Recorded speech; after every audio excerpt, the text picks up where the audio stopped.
Hi, this is Adrienne King. You may know me from Friday the 13th, the original First Final Girl, and you are watching Dead Curse Society.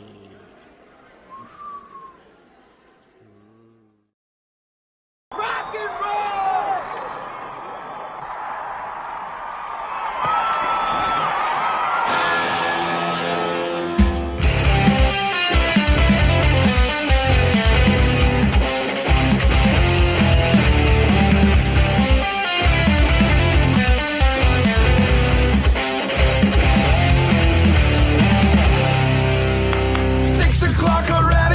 Just in the middle of a dream, I was kissing Valentino by a crystal blue Italian stream. But I can't be late, 'cause then I guess I just won't get paid. These are the days when you wish your bed was already made. It's just another manic Monday. It was Sunday, 'cause that's my fun day. I don't have to run day. It's just another manic Monday. I wish it was Sunday, 'cause that's my fun day. It's just another manic Monday.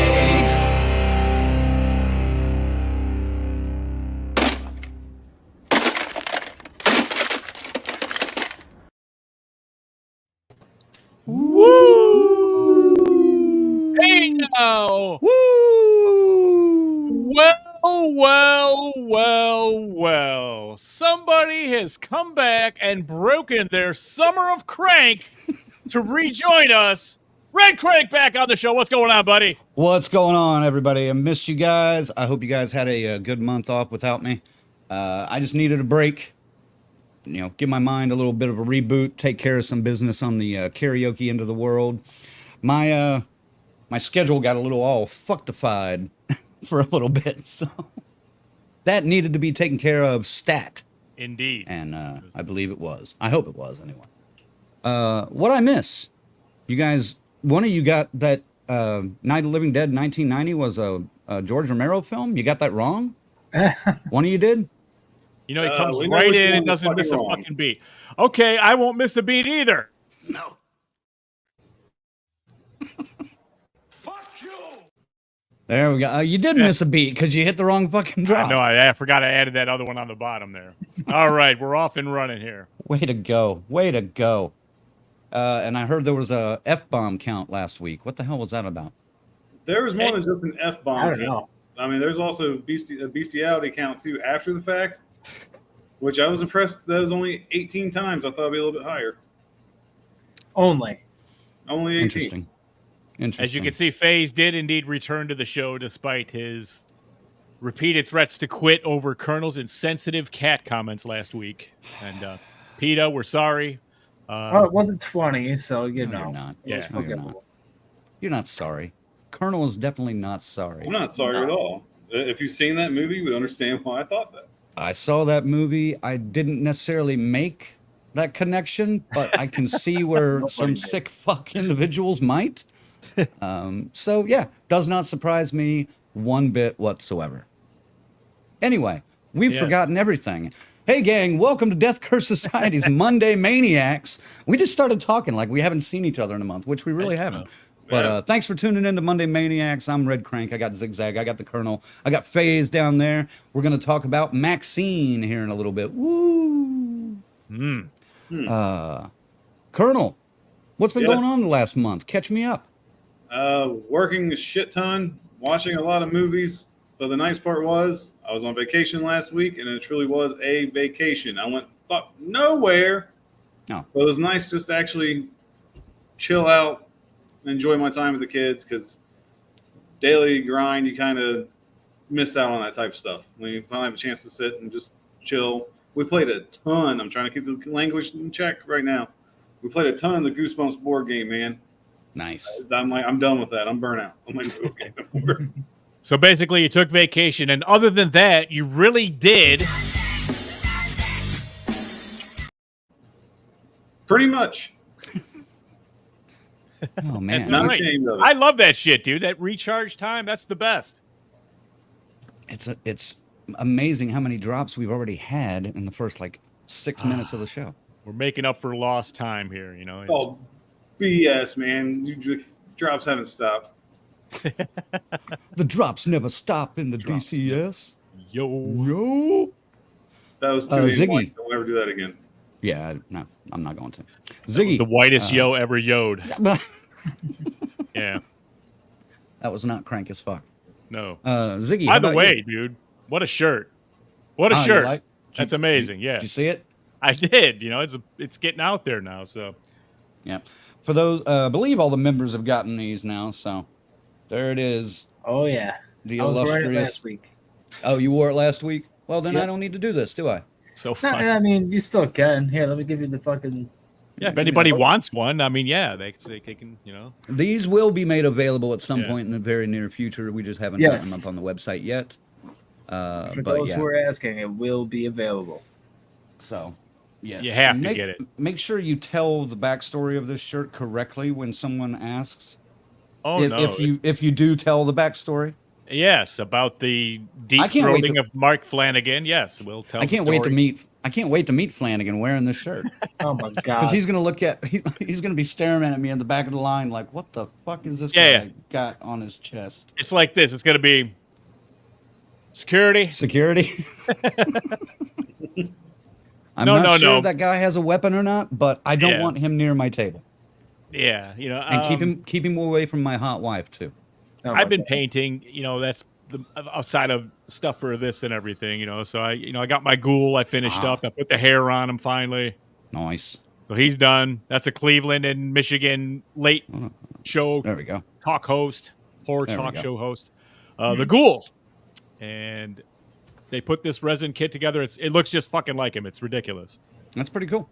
But that, and Oh. I've also I showed this before, but I mean I'm about to get next week. I will show it should be complete with the gore. So I'm ready. I painted Michael Myers too. He's over there done, but he's drying. I didn't want to fuck with him and get him unbalanced because, man, I'll tell you what, you people that paint and these model painters and shit like that, dude, hats off. God Yeah. damn, the patience involved here to make it look right, maddening. Yeah. But I yeah, I remember trying to do a couple of the old like model airplanes back when I was a kid, which I assume is kind of similar to this. yes. And not my thing. I'm not that tedious. My hands don't work that way. They No. do, but then I'll have it good, and then like I always got to go over it one more fucking time, and then it puts a line in there, and I can't get just fucking drives me insane, dude. But that's what I'm doing. I'm trying to relax here, man. Good lord, you guys already have like 50 plus comments out there. Oh yeah, they're excited for Crank you, back, Crank. yeah, man. They were asking every week, "Where's Crank?" Yeah, I can't tell how many times like, oh, you guys are all right. You guys are doing pretty good, man. But Crank, he brings it home, man. You gotta have Crank. Oh, cut it out. For you Full House fans out there. Looks like Tarek's out there. Corey's watching. Gory Tiger. Alex is there. Rick made it back from grabbing lunch after his. Did you see his live a couple hours ago where he I unboxed the did. Bell's Oh. Fancy Creations? His looks Oh, yeah. good, man. Very That's a good nice. one. Very nice. So that's a major prize, a major award from Death Curse Society, courtesy of Bell's Fancy Creations. And, Yeah. Excellent work on that, Gina. By the way. Wow. I'll have to take a look. Yeah, it's Leatherface, and it's Bubba, dude. Straight Yeah, up. it's Nice. definitely Bubba. Hell yeah. There's Lorena. Paula's here. Dun, dun, You can dun, mention dun. the evil twins are having another fundraiser for their cheerleading, and they're selling freeze-dried candy. Which Yes. is one of your weaknesses I was going to bring up. Yeah. I already ordered. Oh my god. That's a shocker. How many cases did you get? I just bought 2 large bags. Oh, that's bullshit. Yeah, you're going to order like 12 more times before It's a the end week's of the worth. thing. I got till July 20th, so I mean, you know what I mean? Yeah. To figure it out. Yeah, Paula, throw us the link in the comments for that fundraiser too, and let's see if we can help the Twisted Twins get get in there, get something going. Want freeze dried candy as well. I mean, fuck, man, that stuff is. This is bad. Like There's trying to- Bill. I'm still trying to see all the people in here. BK. There's Corbin. What's up, Corbin? What up? Corbin in the house. Mr. Jaws. There's Luke. Patricia. What's going on, Patricia? Dun, dun, dun. I think that's about it. Yep. All right. that works. Welcome, goddammit, welcome. Yeah. Thanks for tuning in, all. Before we move on to the topic at hand, because that's one of the reasons I'm back, is there's no way I was gonna miss talking about this movie. I was looking at the schedule going like, that's got to be one of them that he comes back for. What the fuck, man? He'll be back on the 8th. Yeah. He'll be back on the 8th, and then he'll go back to being on the side. Take another month off. No, I'm curious about next week's too. Yeah. I'm almost overhyping this one in my head, but I'm trying to like dumb it down a little bit. I just don't know if my legs are long enough for that one, dude. No. Oh, a wise guy, huh? All right. See, that's where that one fits. No. There you go. You were seeing the future 8 minutes ago. Yes. Before we get to our in-depth review of MaXXXine, we need to thank, of course, our members. Sorry, Faye's got to cover you up here for a minute. But thanks to our final girls and guys, Chris, Lorena, BD, our newest member. That's right. Alex, thanks for joining the society, sir. We owed him one from last week. He didn't make the list last week. We missed it. Our apologies, and That was you, my sir, bad. are celebrated. Welcome, Alex. Thank you. Welcome. Welcome. I threw a little curveball in there. Welcome. You're welcome. Welcome. Shirley. Doctor. All right. But yes, thanks, Alex, for joining. And, of course, Tyrone, our Crazy Ralphs. Thanks to them as well. Bell's Fancy Creations, Dr. Smiley, Raymond, and the whole damn enchilada pod. And thanks to our camp counselors, Adam, Corey, Christy, Luke. Another new one, Christy, right there. I'm not going to even attempt to pronounce your last name. Fascian? Don't do it. Don't do it, Dude, Ziggy. I'm still trying to pronounce names. Fascian is what I see. Didn't have it. Fascian. Christy Fascian. Fascian. We'll try A. If we're wrong, I'm sure we'll be corrected. Right, Lorena? That's why I'm staying out of this. It's forever. Thank you, right Christy. now. That's exactly the fuck why I'm staying out Right of this. on. Thank you, Christy. And thanks to Luke, Jimmy and Rachel, Stacy Lynn, Orlando, Chuck. Chuck's new. What the? Chuck Schick? Chuck Schick, dude. Chuck Schick. Yeah. I mean, he's not really. Explain later, okay? I haven't seen that one. I don't think. Have I seen that one? I don't know. Anyway, and Patricia, Kristen, and JJ. I can't believe that took so long to get through. Thanks, guys.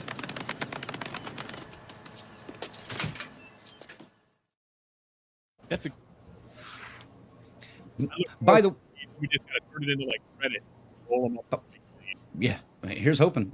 Hopefully nice. it covers all of our faces here in Right. the near future. It's just a full screen and you don't see us for a little bit.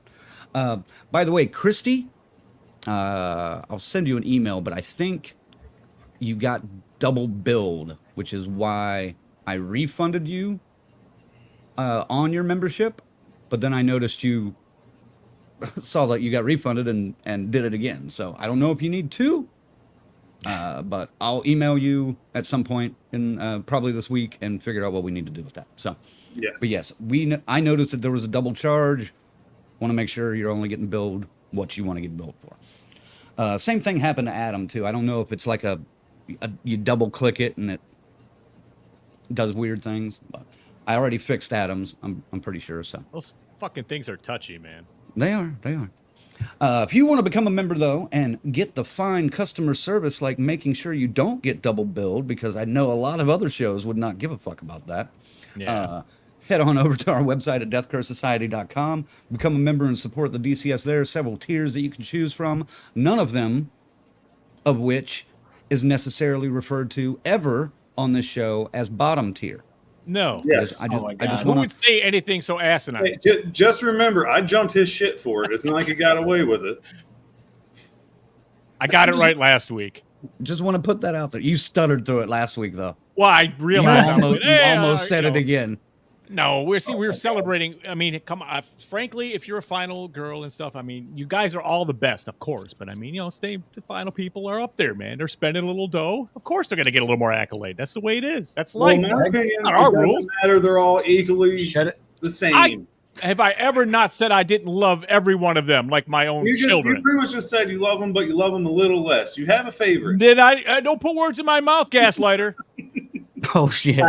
Oh, here we go. Okay, stop it. So Stop much it. for a Everybody, vaccine review. everybody stop. Everybody stop. We gotta Well, we're about to get into a joyous review here, so yes, Yes, we are. yes. bring the level down just a little bit. God damn it. Final thanks, though. Thanks to, of course, our associate producer, C-Phase, who kept the ship afloat, graphically at least, while I was away. It sounded like he was the one that did all the fancy Nancy graphics and most of that stuff. So He did appreciate it, Phase. a fantastic fucking worked. job. All right.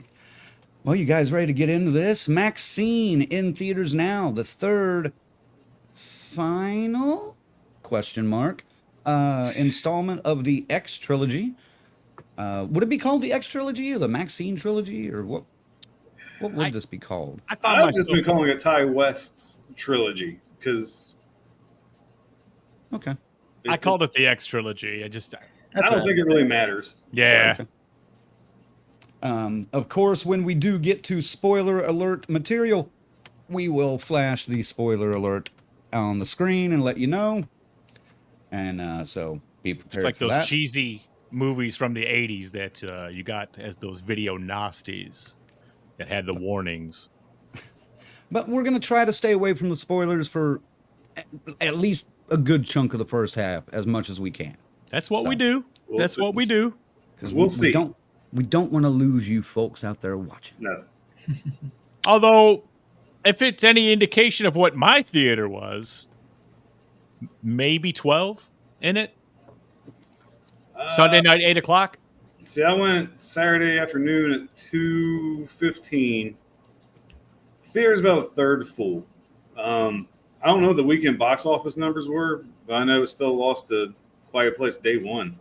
6.8. That's it. That's it. Well, the- domestic. I think It's it got the like biggest opening for all three of them. yeah. However, Well, it was projected to do 10, is what they said. Right. I think this one's got legs though. Cause I don't know. We'll see. Let's Yeah. get into it. Yeah, man. Colonel, I'll start with you. Anticipation and your adoration or thoughts about the previous films. Okay, I'll start with the previous films first. We'll go back a few years. Believe it or not, St. Patrick's Day. I went and seen X in theaters. Super hyped for this film, even though it was A24. You guys know how I feel about the majority of A24 films. Not my favorite. Just going to say it. Really didn't know what I was expecting. And I was blown the fuck away. Absolutely loved it. Best slasher I've seen in years until Thanksgiving came out last year. And you can even argue that it being a slasher or not. You know, I can't even... I'm not going to make it too much of a fight about it. And then, you know, you get the bonus scene of teasing Pearl a year later, I think. Here comes Pearl. Only like 6 beautifully months. shot. Huh? It was 6 only like months? 6 months. Yeah. Well, it felt like a year because I wanted to see that motherfucker the next day. Beautifully shot, beautiful colors, beautifully acted. Totally different movie. Fucking love it. So, of course, MaXXXine is my number one horror film this year. My box got smaller. I got to adjust. So I've been looking for this, you know, even at the end of Pearl. You get that little MaXXXine writing, get the 80s tunes, and it's finally here. Finally, I get to see Mia Goth back as the role as MaXXXine. Let's see what the kind of shit MaXXXine's getting into. I couldn't wait. Couldn't wait any longer. I was bursting with anticipation. That leads to another joke later on. So, Oh boy. Oh boy. Starting off early, huh, Colonel? Have you been drinking tonight? no, purple drink. The purple Oh, drink. okay. Purple drink. with All zero right, what sugar. about Ugh. What about you, Ziggy? Anticipation, previous films. What do you think? Yeah, man, this is like really the first one that was on the list of the ones we really looked forward to when we saw that master list last year. This was definitely the first one to come down, and I'm the same way. I didn't know what to expect with X, or Pearl for that matter, but once I saw what he did for 70s grimy, gritty porn, and then what he did for tributing that old style fucking filmmaking with that big scope and those everything, he went old school on it. I couldn't wait to see what he was going to do in the sleazy ass 80s in LA, man. Holy shit. So fuck yeah, Anticipation, a 10 all the way. And I'm a fan of the other two. I mean, I went back and looked at the scores and we scored them pretty good back, on those first two. So I was delighted. Just couldn't wait. Had ended up working Sunday, so I was like, fuck it. As soon as I'm done going home cleaning up, I'm fucking off to the movies. And yes, I couldn't be more excited to go to a movies in a long time. Excellent. Yeah, this was definitely one of, if not the most anticipated movie for me this year. At least when we had a list of what was coming this year. When we did that episode back in January. If this wasn't number one, I have no idea what could have topped like my expectations for this. But I have been a huge fan of Ty West for a little while now, since we've gotten into doing these reviews and things like that. I think House of the Devil is one of those underrated classics. The Innkeepers is fun. Shit, I can't think of the cult one right now, but the cult one is really good as well. And then when he hit us with X in 2022, I was like blown away, for the most part, and in a good way. And Pearl was a great follow-up, but like I think both of you guys have said, and even a few people in the comments, X and Pearl, completely different films. And, MaXXXine really is no different when we get to it.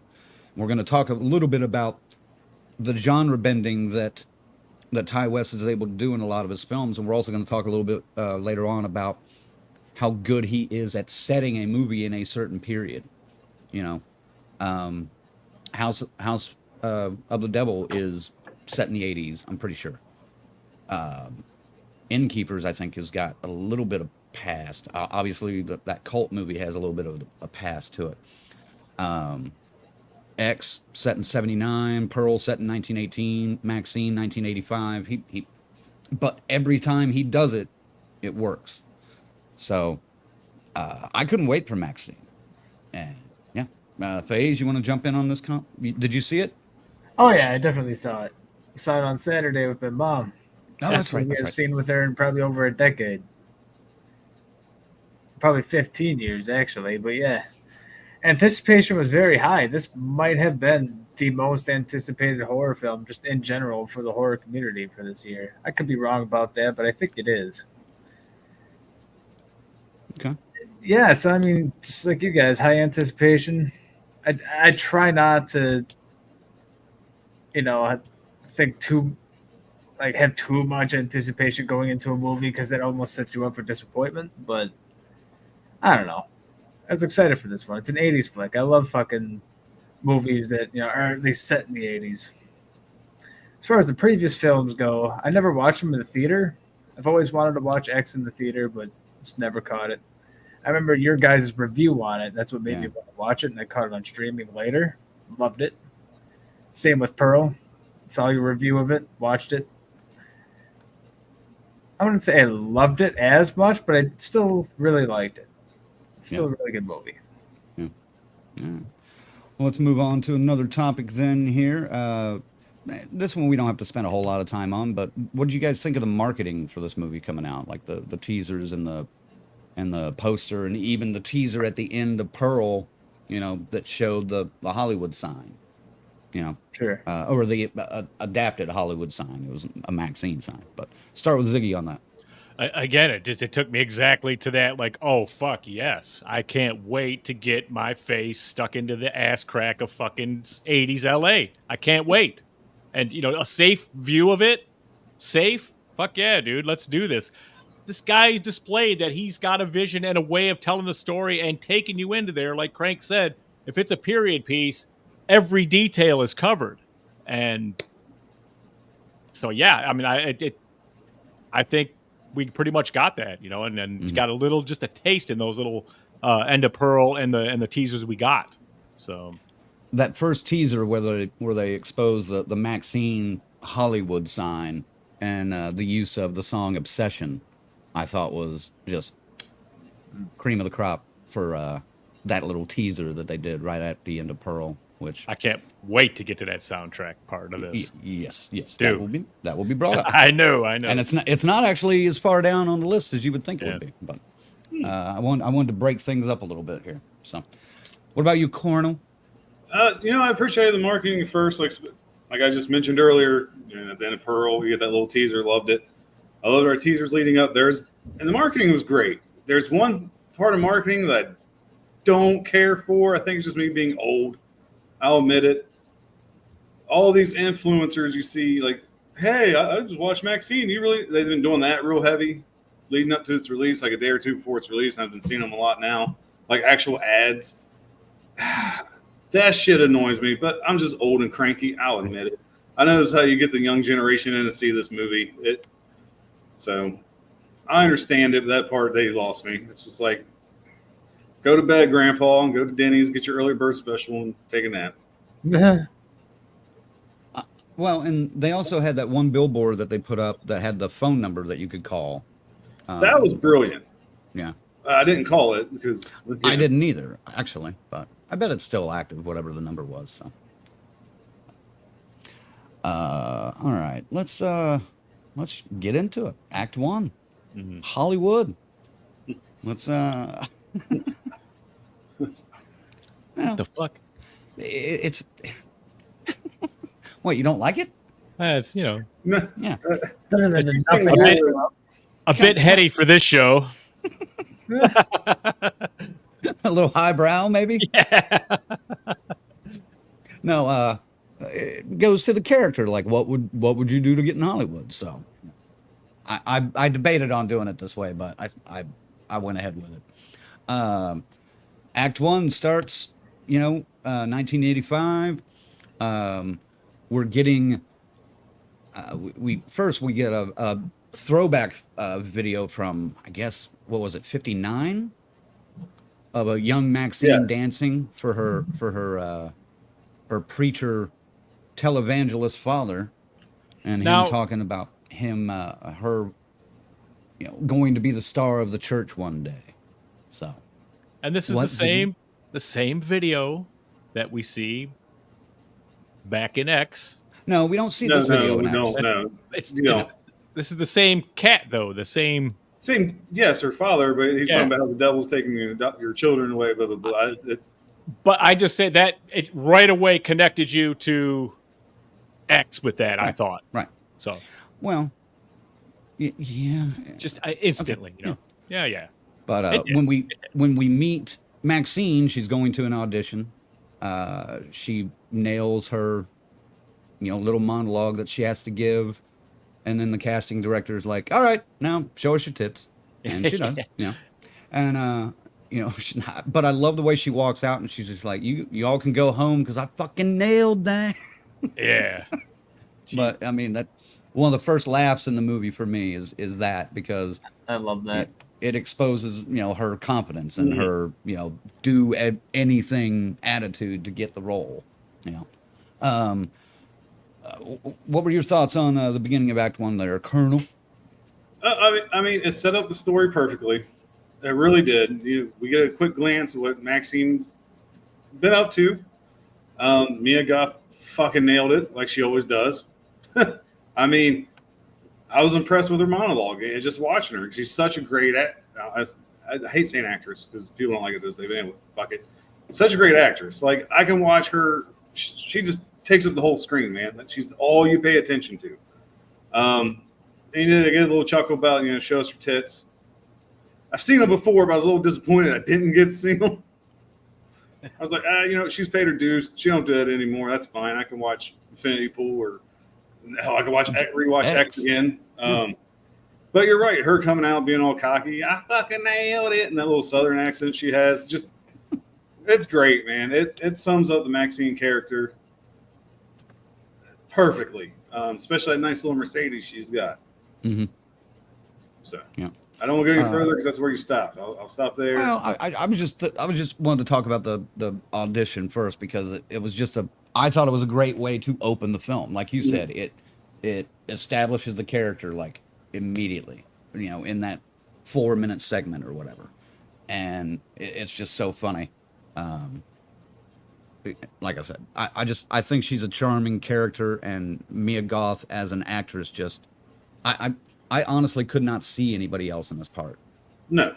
And no. I hope to God in 50 years, I mean, I probably won't be around by then, but I hope they never remake this or this series. I hope they never do, or turn it into a streaming series or something. But It's just funny. Ziggy, Act 1, the audition part especially. Yeah, I was, again, I locked in as well on the whole monologue she did with the crying. Was intense and powerful. And so, and then of course everyone laughs. Okay, show us your tits. And she doesn't hesitate. Okay, she starts unzipping. And again, Ty West, been there, done that. We don't need to go there again. We're going to catch her right after. It would have been nice. Of course, it would have been nice. I mean, come on. Who's going to say no to that? But, and then when she gets out, she can't help herself. She's got to tell these other girls, y'all might as well go home. And just fired up. But it's slowly fading in, one of the first tracks that nails the scene together perfectly. ZZ Top's Give Me All Your Lovin'. Yes. Fucking beautiful, man. And it just, I was grinning ear to ear watching the beginning of that whole thing when they first started doing showing you fucking 80s LA just like I wanted, during this kind of monologue and during the song, and her whipping around driving like a fucking maniac. Yeah, that was funny as shit too. Yeah. And I like the visual throwback that he did with this opening, where he's got the big studio garage or the studio doors opening, kind of similar to the way the barn doors opened in Pearl to open that. And I even think there was something with X that started that way a little bit, but I can't remember what it is right this second. But yeah, there wasn't anything about that opening that I didn't like. Even though they could have started with her just sitting down in the chair, I love that long walk that she does all the way from the back, and you can see the attitude even then. Like, you can feel her saying, I'm the last person you need to see, walking into that room. And I thought it was great. More that happens during Act 1. We of course meet some of her friends. I've been seeing a couple of people comment about Leon, her buddy that works in the video store, and then one of her dancing. She's still doing porn, by the way, folks. If you didn't know, but she is. The audition is for a more studio horror film. So, but she talks to her friend Amber and then another one, Tabby, I want to say. But they're talking a little bit about the Night Stalker and his activities during this area, or during this time period. And, it felt like, did it feel like it? I can't ask that yet. But I would say Act 1 ends right before she gets the videotape dropped off to her. So you see her in the peep show doing her thing. You see the gloved guy watching her and then breaking part of the peep show booth off. Go ahead and talk about some more of that. I loved the Giallo fucking connection there with their leather gloves, dude. That was just dripping. It was so cool, man. Just a nice touch. Just a nice little quiet tribute passing by, but there it was, man. That's Argento. That's fucking Pablo. He did say a while back that there would be some major Giallo influences in this, and I think there were. So good. Yeah. So good. A couple of things. Yeah. Anything else to add on the rest of Act 1, Ziggy, before I move on to Colonel? Yeah, while she was cruising around there, that's part of the montage is lots of cut-ins of the Night Stalker reports on the news, different newscasts. Just letting you know where we're at and this shit is happening, alive and well. So none of this is anything that you couldn't have figured out really out of the trailer, though. Right. But I mean, they're just letting you know that this is going to be happening. There's a reason we're talking about this, Right. So. How about you, Colonel? The rest of Act 1. No, like I said, you explained it perfectly. Just introducing the other characters or friends, setting up the mood and what's going on, setting up the story. The Giallo references were fucking fantastic. Now, refresh my memory on this. Would the alley scene take place? Is that still Act 1 or is that kicking off Act 2? I can't remember. I think it happened before the tape. I think it's Act 1. All right. This scene, like, so when we get some gore, I don't know how I was the only one in the audience that made an audible, ooh, like when it happened. I'm trying to be spoiler free, but just think about Mario stomping a fucking Goomba. All right. Dude. Like, I was like, God damn. Does it have that sound effect? Clink. Oh my God, dude. I mean, Well. this is one of the epic things that happens in this movie, effects wise. Is what he's speaking of, and we're not going to say what it is, but I mean, everybody, the 12 of us that were in there, and this chick said something so funny, dude. I gotta say it. It's Don't gonna give it away. It'll give it away. I know what it is. It'll give it away. It will give it away. Damn, it was the best. It's too good. Maybe we can later towards the end. I mean, Well, we are going to talk about our favorite gore and favorite kill later on, so we'll save it. Maybe we can talk a little bit more about Right. that there. All right. because I even yelled out. I had I had an outburst that I had to tell the theater to take it easy because of what we just saw. Yeah. And well, just hold on. somebody responded and it was brilliant. Lorena says the whole audience cringed. Oh yeah, I mean, yeah. we were all the men, kind of, and everybody. Oh, I went to see it Friday night, and I just went and saw it at like 2 my time here, again today with a friend of mine, and she, like, yeah, man. had her hand up in front of her face for like another 30 seconds. Like after the scene, I finally was like, "You all right? you gonna be okay?" I don't think she's a huge horror movie fan. She's actually the girlfriend. Well, she's a girlfriend of a friend of mine. She's a friend of mine too. But her and her boyfriend work at my Saturday and Sunday bar. So, I see them a couple times a week at least. But she's the one that had the DCS shirt on that was cut. I don't know if you remember, but she enjoyed it though. But here's the trick: I purposefully did not tell her this was a sequel to X and Pearl, so she wouldn't watch either of those two beforehand, and she still enjoyed it. I think she's actually watching X though right now, so Well, you have to once you get that. I think it's funny. That'd make me want to see more. Starting with that one. Oh yeah. FaZe, anything you want to chat about with Act 1, non-spoilery? I think you guys put it really excellent. I mean, the ZZ Top was wonderful. Her whole introduction was wonderful. I mean, there's nothing more that could be said. Act 1 was beautiful. It was a great start.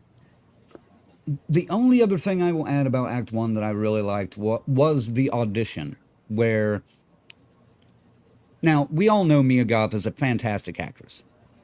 But do we know that MaXXXine is a great actress? I don't know if we do until we see that audition. True. And I think that audition was actually pretty fucking solid. And I love the fact that when they're like, the casting director or whoever says, that was great. You know, she just, all right, yeah, thank you. Thanks. You know, and shakes it off. Like runs her hand through her hair a little bit, and is just like, all right, I'm back to me. You know, the way some actors are. But I love that point. You know, because is she just a good lay on film? We don't know. So, but I Well, think she is a good we actress. know because everybody else in that world seemed to know who she was. So, Right. Love your work. That was great. Every time. I mean, it just makes me go like, "Holy Christ!" You know. I mean, it made me wonder how some of these celebs think when we compliment them a little too hard. You know, are they thinking the same thing? Like, fucking creeps, weirdo, fucking freak, get these the guys fuck were out of 12 here! years old jerking off to me. Oh my god. What the fuck, man? I'm not mentioning any names. We talked about MaXXXine's character introduction, but let's talk about some of the other ones. Leon seems to be a popular character from the video store. We have seen that scene in the trailer where he's listing off 5, you know, major actors that got their start in horror, and she throws her name in there. So we've seen that his introduction. I enjoyed it. I think he's a fun character. Yeah. And I love the line that he, you know, gives as she's walking away. I'm not going to spoil it, but any thoughts on Leon as a character? Colonel? no, I thought Leon was great. He wasn't like really comedic relief, but he made me feel comfortable. That's obviously why, like, MaXXXine was friends with him. He made her feel comfortable. He brought a sense of comfort to these scenes. A little bit of a simp, but that's okay. I mean, you got to go, man. I was rooting for him to get out of that zone.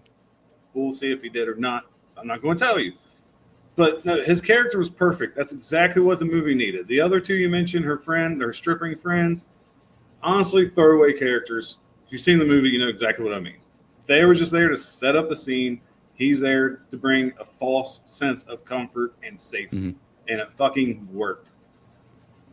What about, well, we got to save that for later because we haven't really met any other characters. Oh, yet. I have a second favorite character in this film, but I'm sure we'll talk about that character here next. Yeah, I think we all have a second favorite character. We'll get to that. All right, you want to move on to Act 2 then? Unless these gentlemen have something to say about the character introductions.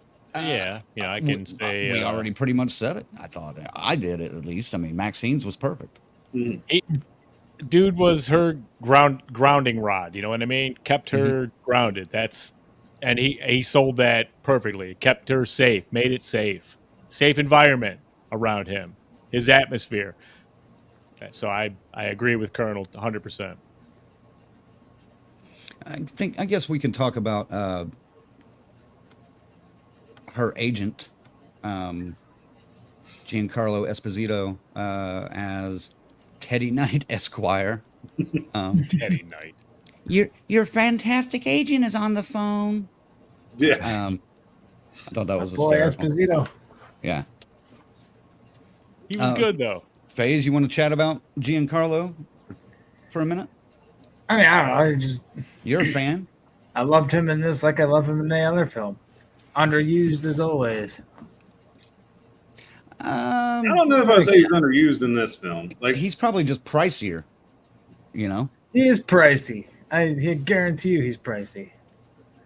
I that's just me though. I would like to see him more in just about anything. So I don't know. Thumbs up though. Same with Kevin Bacon's character, We'll get to him. which we're gonna get to there. We'll definitely get to Kevin Bacon's character. Jesus Christ. Anybody else want to talk about Teddy? he did a great job playing a sleazy fucking low time agent.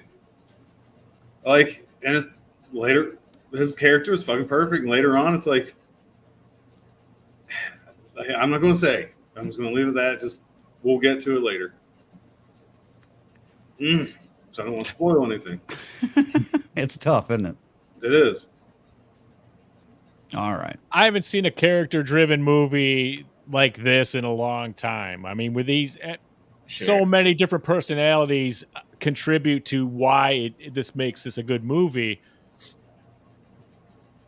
And you know what I mean? It kind of steps away from the story. I mean, it's almost greater than the story, these individual personalities. I would say the cast and like ensemble of this reminded me a little bit of, like, for recent movies, Knives Out.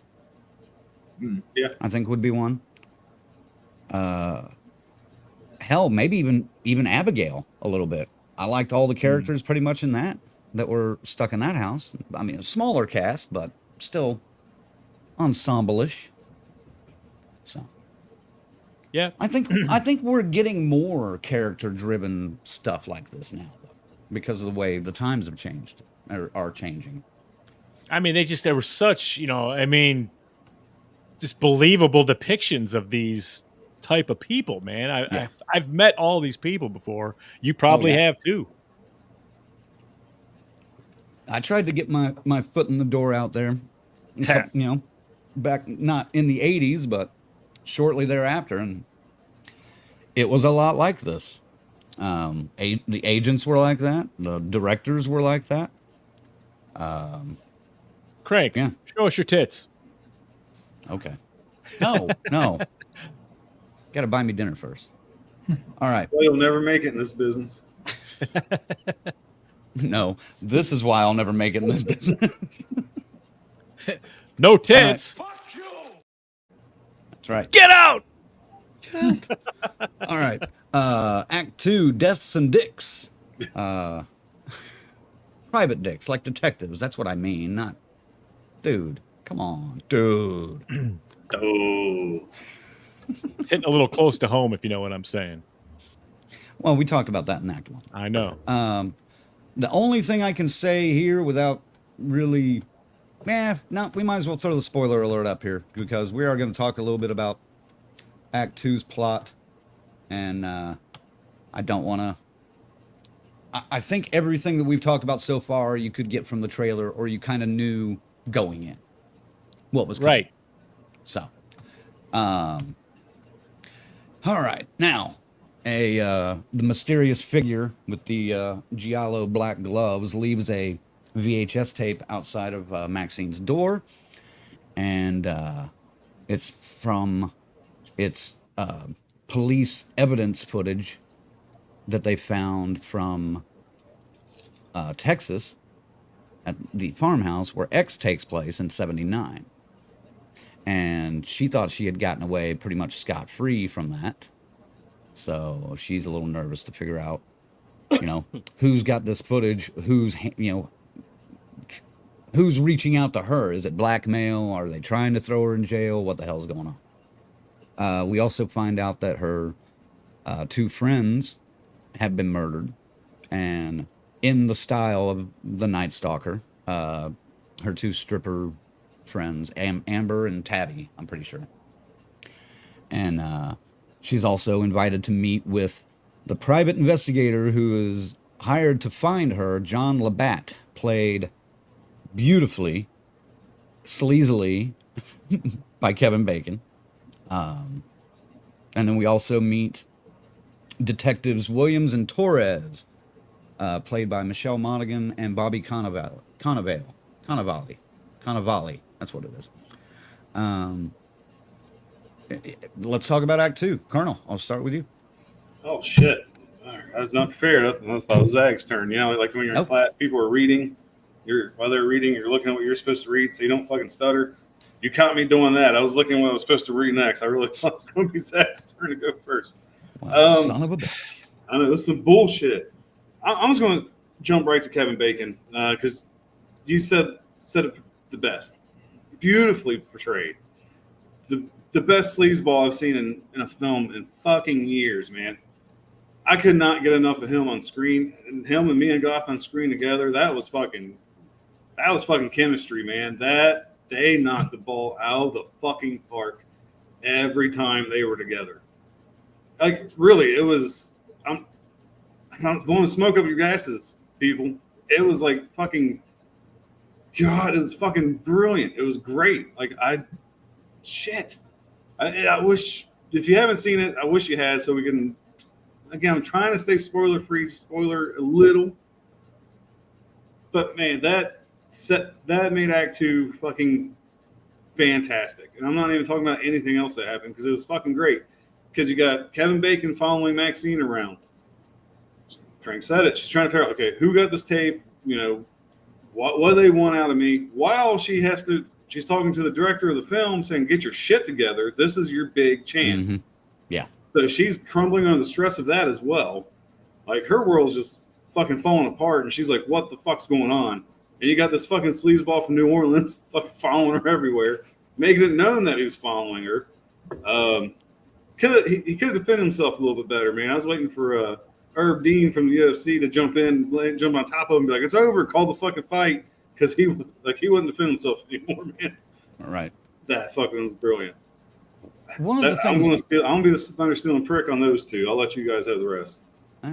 One of the things I've always loved about Kevin Bacon is he just always seems like one of those most down to earth people. Like you could meet him in a bar or in a club or just walking down the street and he'd be cool to you. I wish he would fucking do conventions, you know. I don't know if he has done many, but maybe someday. But I also think a lot of people underrate him as an actor. I think he's a terrific actor, but some of his roles are not great roles. But even the ones that aren't great, he nails them. You know, yeah, he was the guy in Footloose, and that didn't necessarily require a whole lot of, you know, major acting chops. I get it, but What about the guy in Flatliners and Hollow Man? well, I'm just saying that's where Yeah, that's and where, a river, you know. that's where a lot of people throw his, you know, they remember him from Footloose almost instantly. This fucking guy's a national treasure, man. I Yeah. mean, Go ahead, Ziggy. Go on. yeah, he's great. He's fucking great. He delivers. It's believable, and you find out that she's like, well, how much? She's not giving up anything, and he just keeps talking, and she finally goes, how much? You know, to get him to go away. And he's like, oh, no, sweetie. My benefactors don't, you know, they have plenty of money. It's more than you'll ever have. And so he's like, you're going to see me until you give in to what we want. And he's always fucking there every time she's into something. So he was great. He was absolutely a new character, a new side of Kevin Bacon you've never seen before. Yes. Definitely a different kind of character for sure, I think. Yes. I can't remember a Louisiana Kevin Bacon like that ever before. Well, and Colonel mentioned the scenes between him and Mia Goth being great. It wasn't just their chemistry, though. The writing in those scenes was fucking phenomenal. Because you got the Texas girl and you got the Louisiana boy. And them both throwing, like, their regional, you know, weird descriptions was just hysterical to me. Especially him, because he really dove into it with some of the colorful descriptions that he used. Luke's got a comment here I have to put up because he mentions Murder in the First and Sleepers. Kevin's best performances. Two very good ones right there, man. I haven't thought of Murder in the First in a while, but I love that movie. And then Tarek also says Flatliners was amazing for Kevin, one of his best. Excellent. Fucking comedy, fucking Tremors. Yeah. Patricia says I really liked him in The Following. Yes. Absolutely. Yes. Such a good man. Season 1 of that series is so fucking good. I'm still pissed they canceled that one. And Grizzly says, you say Footloose, I counted with A Few Good Men. Yep. And Excellent films, folks. So surprising, no, shit, correct me if I'm wrong. Stir of Echoes. Surprised that wasn't Stir of Echoes. Yep. Stir of Echoes. mentioned. Really good in that too. Yeah. there was more, a little bit more going on in Act 2 that we can kind of talk about here. Again, spoiler alert. Let me get back to that page. Dun, dun, dun, dun, dun, dun, dun, dun. One of the, or two of the two girls that invited MaXXXine to go to a party up in the Hollywood Hills at different times were both found dead. Where were they found dead there, Ziggy? Where were they found dead? Yeah. Yeah. It's a place near and dear to your heart. Hollywood You Hills. just posted a photo from there not too long ago. Yeah, they were in the cemetery at the At Hollywood Memorial Cemetery. at Hollywood Forever, isn't it? Hollywood Forever, yeah. Yeah. So yes. I thought Yeah. I thought you'd be excited when that scene came up. I was remember- Leonardo DiCaprio going, Yeah. like the meme. I remember seeing that first shot, and then you and I talking about who puts a fucking duck pond in the middle of the funeral, in the middle of the cemetery, and that's where they're found. I thought that was great. Right there. No, that's we'll get on the subject of MaXXXine for a little bit. No, there's a Spring Grove Cemetery in Cincinnati's like that. They got lakes and fountains. Like, they encourage people to come there and take picnics and shit. They have like beautiful statues everywhere.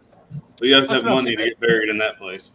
When they show it, though, I mean, they even shot around. We saw that whole little walkway right behind it, you know, and that was right by the Johnny Ramone grave. And Yep, and by the mausoleum. yeah, I mean, it's all right there. It showed that in the shot too. So again, I was just going, oh! It was the back side of it, I think, wasn't it? Yeah, because you saw the water and stuff, right? Yeah. So her two friends are dead. The detectives start, questioning MaXXXine about this. The private detective gives her an address and tells her that she needs to meet with his employer or shit's gonna go down. MaXXXine does not do that.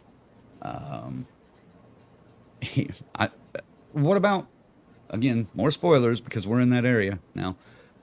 What about when she is followed by the detective Labatt, John Labatt, and she gets out of the car and just she's got the keys in her knuckles. Dude, that's what I mentioned, man. Herb Dean needed to jump in and break that shit up. He wasn't even blocking by the end of it. He was just fucking taking it. He was taking it, man. Boom, boom, boom. She opened him up in a few places. Dude. This fucking, That was a great scene. Yeah. I was like, get him, girl, get him. And I love the fact that afterwards he's got the Chinatown bandages on his nose, which is hysterical to me. There's a lot of little, Easter eggs and homages to films in this movie, and that was a good one. We also get our first visit to another place that Ziggy and I have been able to visit while we were out in California, the Psycho House, which was an interesting little ode, but I don't know. I think when they go back to it the second time, that's the better scene with that, I think. But it's just weird how they head cast done. Yeah, if you want to talk about that, go ahead. No, well, I have to finish up setting up this psycho scene, but you see it in the trailer, so this isn't spoilers. Right. Like I said, she's the director of the films, taking her driving around the lot, Giving her that pep talk. Yeah, the producers don't want you in this film. You're a porn star. They had other people. I'm fighting for you. This could be my blah, blah, blah, blah, blah. You need to get your shit together. And they pull up to the psycho set. You got the motel in the house. She starts tuning her out. She's staring at the psycho house. And, of course, you see Pearl standing in the window at a distance. It's not a close-up, but it's clearly Pearl. But the best part is she's getting the best Pearl cameo in this film, if that's what you want to call it, flashback. She's getting her head plaster done for her head. All the shit's going on. She's, again, someone knows that what she did 5-6 years previous in Texas, she got away from it. She kind of reduces herself into a panic attack where she envisions Pearl. What the fuck is that we doing? Sorry. Just heard a loud thud right above my head.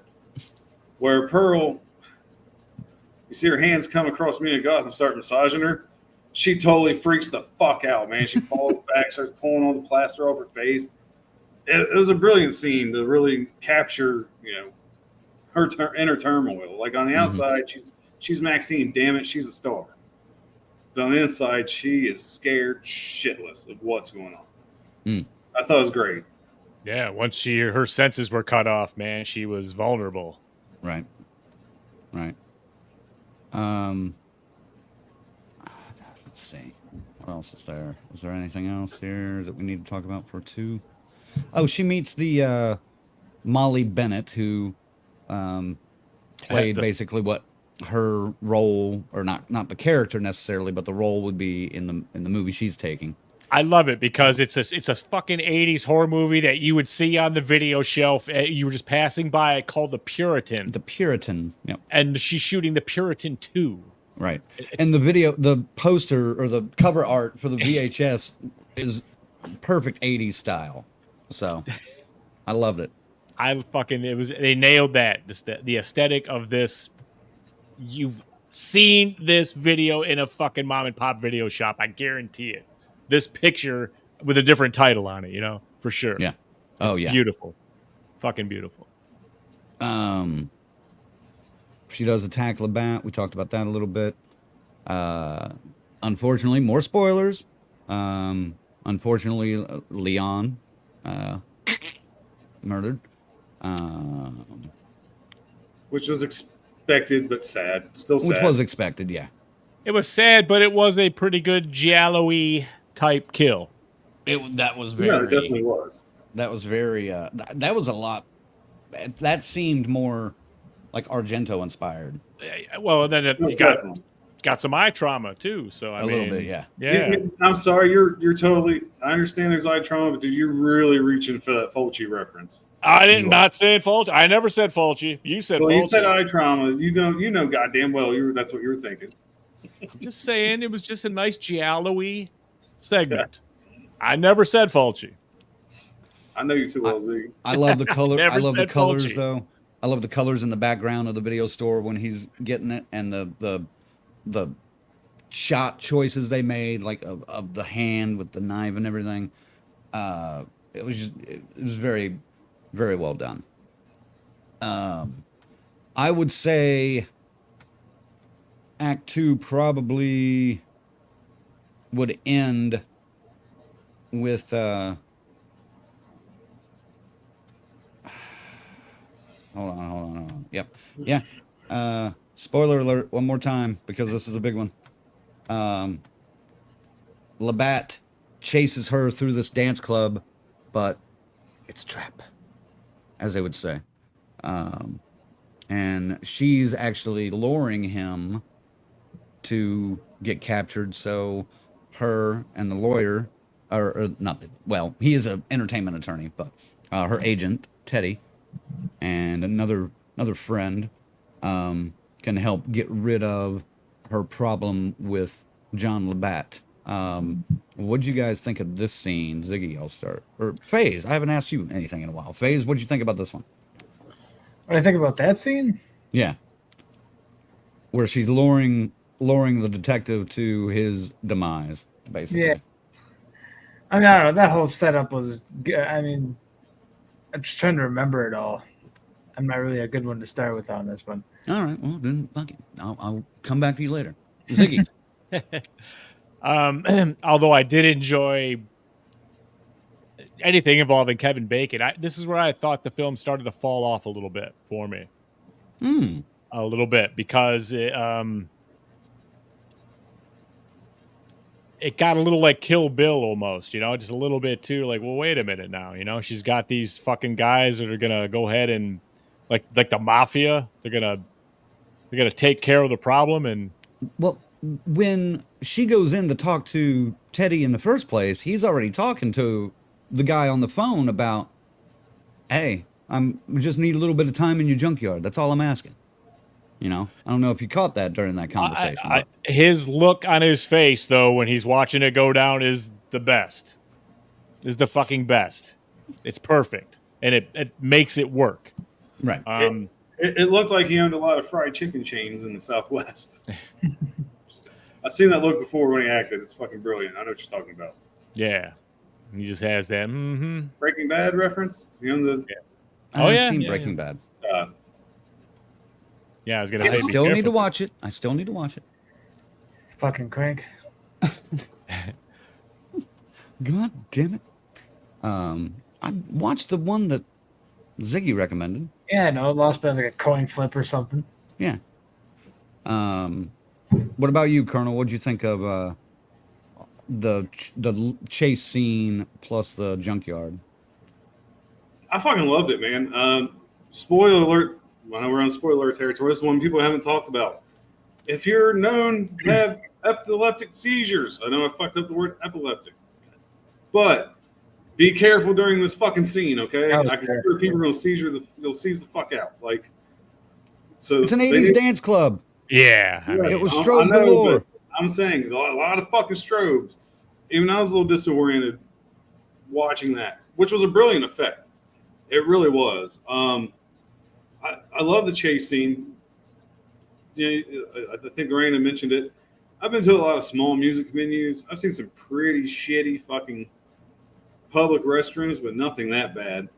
Like I even want to kick these doors in, like he's doing. Like you're gonna catch fucking syphilis on the bottom of your shoe, kicking these doors in. It's fucking disgusting.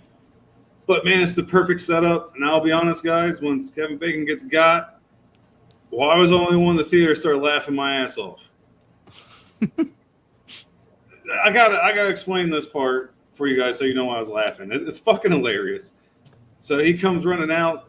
He sees, MaXXXine and her agent / lawyer, whatever you call it. He's got to take care of his fucking money. He knows she's going to be a star. That's his moneymaker there. And fucking the guy that played from the Young Rock or whatever that show was called, he played Rocky Maivia. He's like college and older. I was like, oh, I know him. I did the fucking meme Zach was talking about.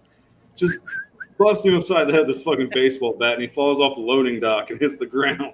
that was funny. Yeah. Funny as fuck. Yeah. That was a good fall, too. It was. You know? And then, such a cowardice way for him to go out, but it was perfect for that character, man. It fits, though. It fit. It was great. I kind of disagree with Zag. This is not where the movie fell off for me. It was still going very strong at this point. No. Yeah. No, I was because of what he says. It's just I was starting to go like, okay, I know where we're going. I figured it out where we were going, like exactly where we were going. Dude, you should have known where we were going. Yeah, but I mean, sure, but they still hadn't even the bumbling cops hadn't put together that these were set up to look like these kills. Yeah. Yeah, they had. Not at that point. It was later on. Speaking of these bubbling detectives, I know we haven't really touched on them yet.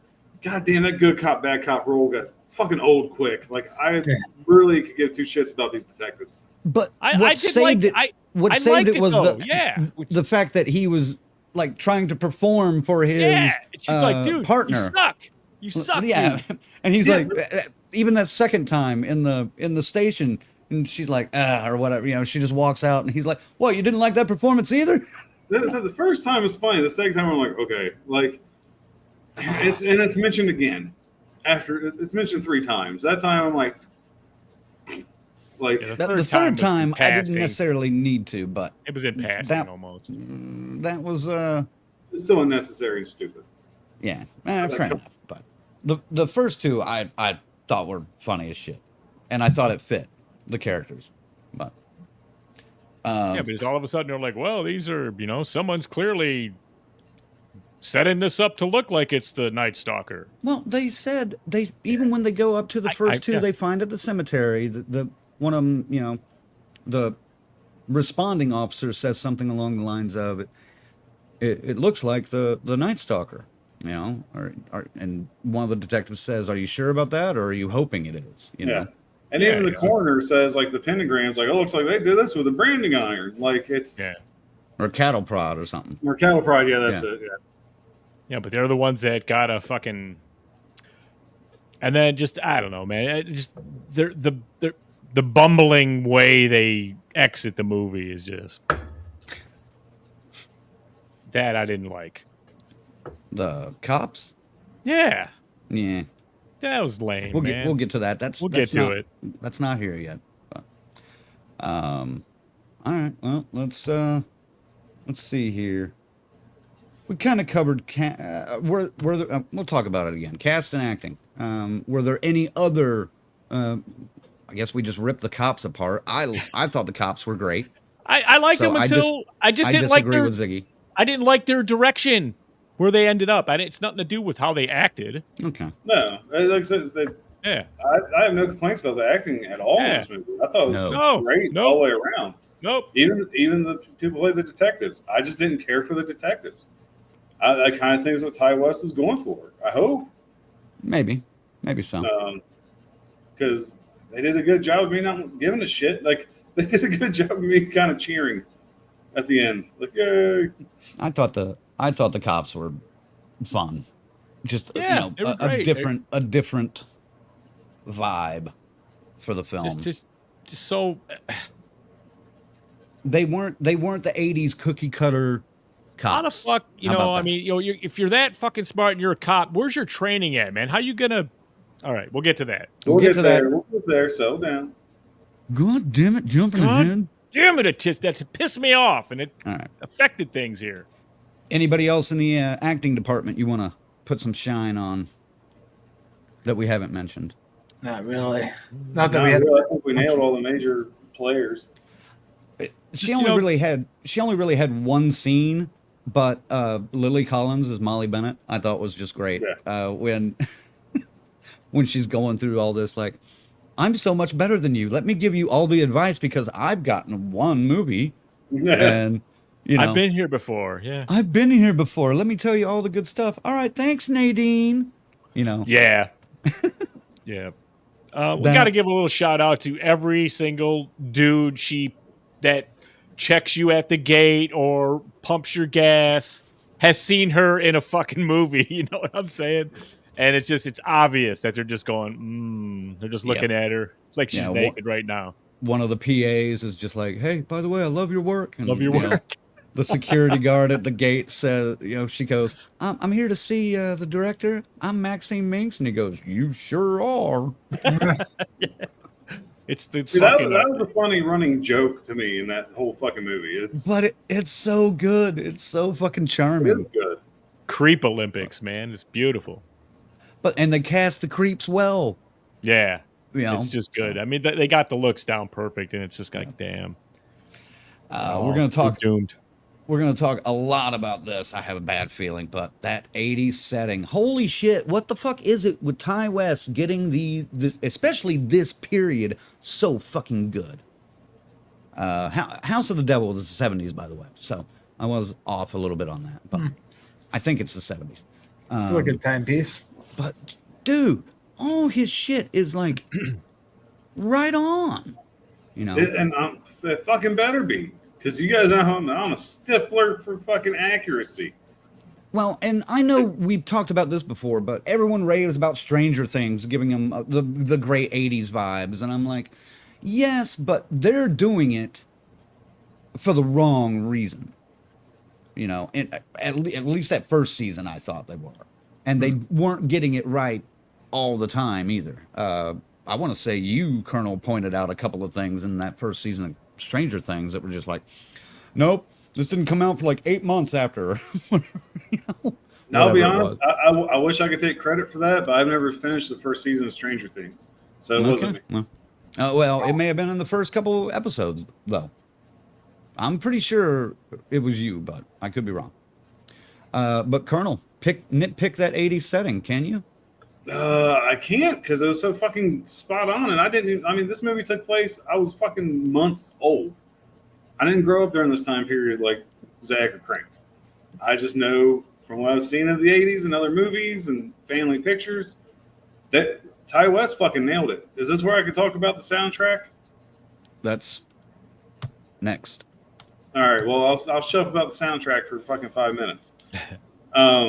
But no, it was the fucking 80s, and who am I to question? I think 80s and I think sleazy. I automatically think New York. but I thought he did a really good job nailing the sleazy porn industry of the 80s. Mhm. Like, even when she was stripping and stuff, the filter or something looked different. It just looked sleazier than other parts of the fucking movie. It's hard to explain. Yeah. I see what you're saying there. He fucking nailed it, because I mean that's kind of an eye opener. I knew that, people doing cocaine and shit's the 80s, but I never really put Hollywood like sleaziness in the 80s. I always kind of go to New York because that's the narrative I grew up with. So he did a fucking great job, man. We didn't talk about it, but I did love in the first act where she walks through the porn set, and they're filming off to the side, and she's just walking back, going to the dressing room, and you hear the and the mac and cheese being made over in the corner. And then all of a sudden you hear, "Oh, hi, Maxine," and you hear the director like, "Come on, focus," I love just the nonchalance of it, and she's just walking in. She's showing up to work. But Ziggy, 80s setting, get in there. The hair, the clothes, the dialect. There's not one thing that felt out of place from the 80s in this experience. I'm racking my brain. I can't come up with anything. Oh, the billboards, perfect. The scenery. Just the fucking stupid signs in the fucking windows that were just in there for a couple of seconds. Just the graphic style. The video cameras. Yeah, dude, I loved it when Leon broke down she got the cassette. Can you tell me where you got it? Oh, that's kind of hard to tell. And he's looking at, he's like, well, most people are using Sony DDK. This is a cheaper thing. Just talking about the different cassette tapes there. I fucking loved it, man. The ones that he rattled off were I heard of. I have them. Yes. I still have them. They're in storage. And those were like three of the most popular brand at the time. It was just unbelievable. And kudos to Ty West, whatever he does that makes these films fit so perfectly in whatever time frame he's shooting for. All right, Colonel, go ahead. Yay. God damn it. The soundtrack was fucking awesome. Fucking awesome. I didn't even know some of these songs. I'll be honest, again, not my era. And that's fine. Because I still love the fucking soundtrack. Everything fit. Was it Blue Oyster Cult's Don't Fear the Reaper and X good? Not quite. But man, I put ZZ Top, Give Me All Your Lovin' right fucking here with it. Talk about the perfect song does. Oh, it started a fucking movie.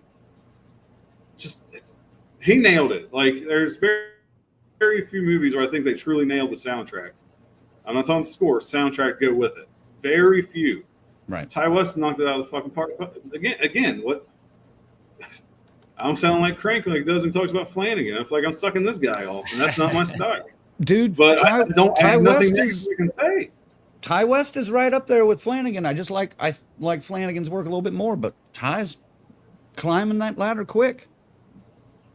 Dig this. It has a regular score to go along with it, but these are some of the hits that you're going to hear when you go see MaXXXine. Laura Branigan, Self-Control, Gimme All Your Lovin', ZZ Top, In My House, Mary Jane Girls, I'm Insane, Rat, Obsession, Animotion, St. Elmo's Fire, John Parr. This one, my buddy picked up. He's like, dude, that sound familiar? Prisoner of Your Eyes, Judas Priest. I was like, wow, man, that is a fucking early one. Welcome to the Pleasure Dome, Frankie Goes to Hollywood, Shell Shock, the New Order.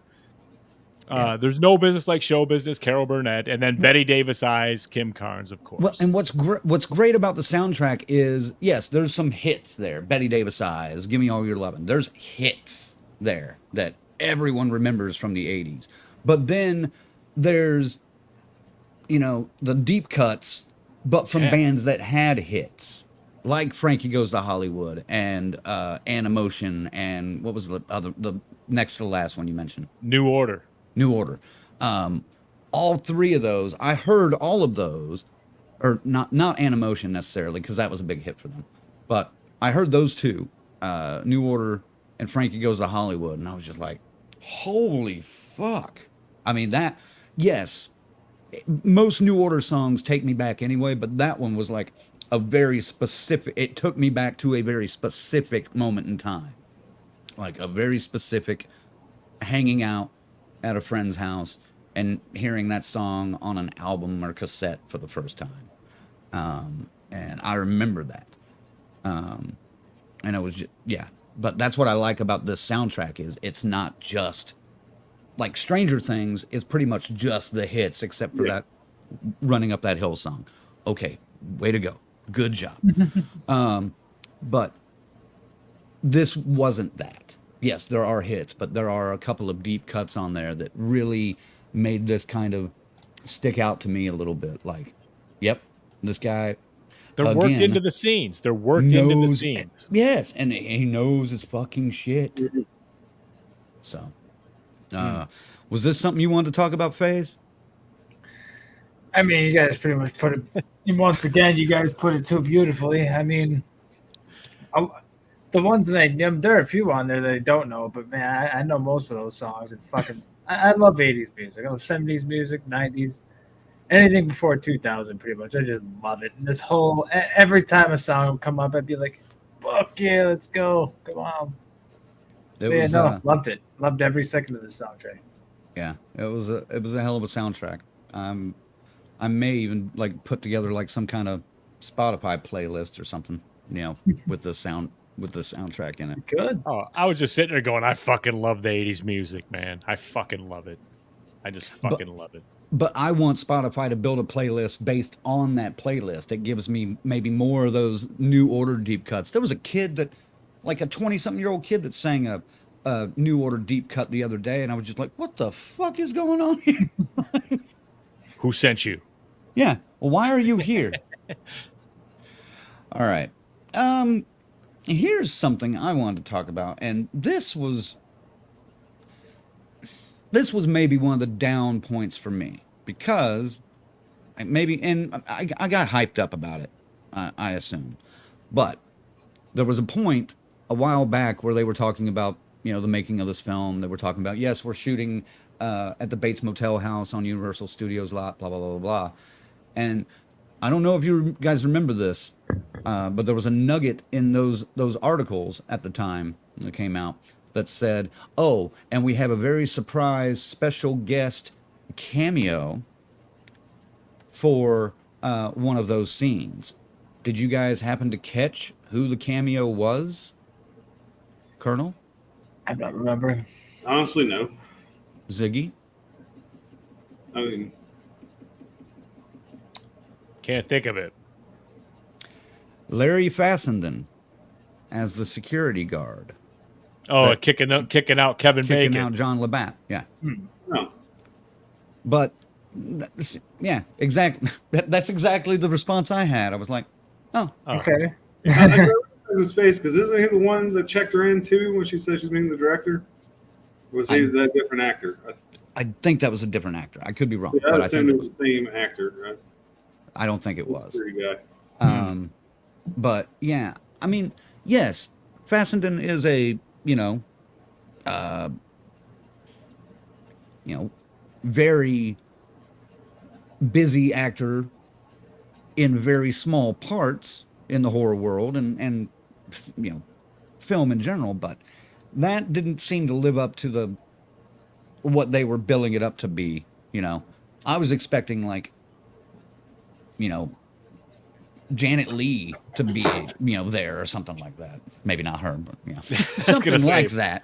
A shot of her grave, perhaps? Maybe, but something like that, I don't know. It just didn't pay off for me. I mean this jokingly. At least it wasn't Felissa Rose. There's nothing against Felissa. We love Felissa, but it's like usually if a smaller independent film says, "Hey, we got a horror legend coming on," it's always Felissa Rose. Again, kudos to her for getting the work. I'm not hating on her. It's not a surprise anymore. That's all.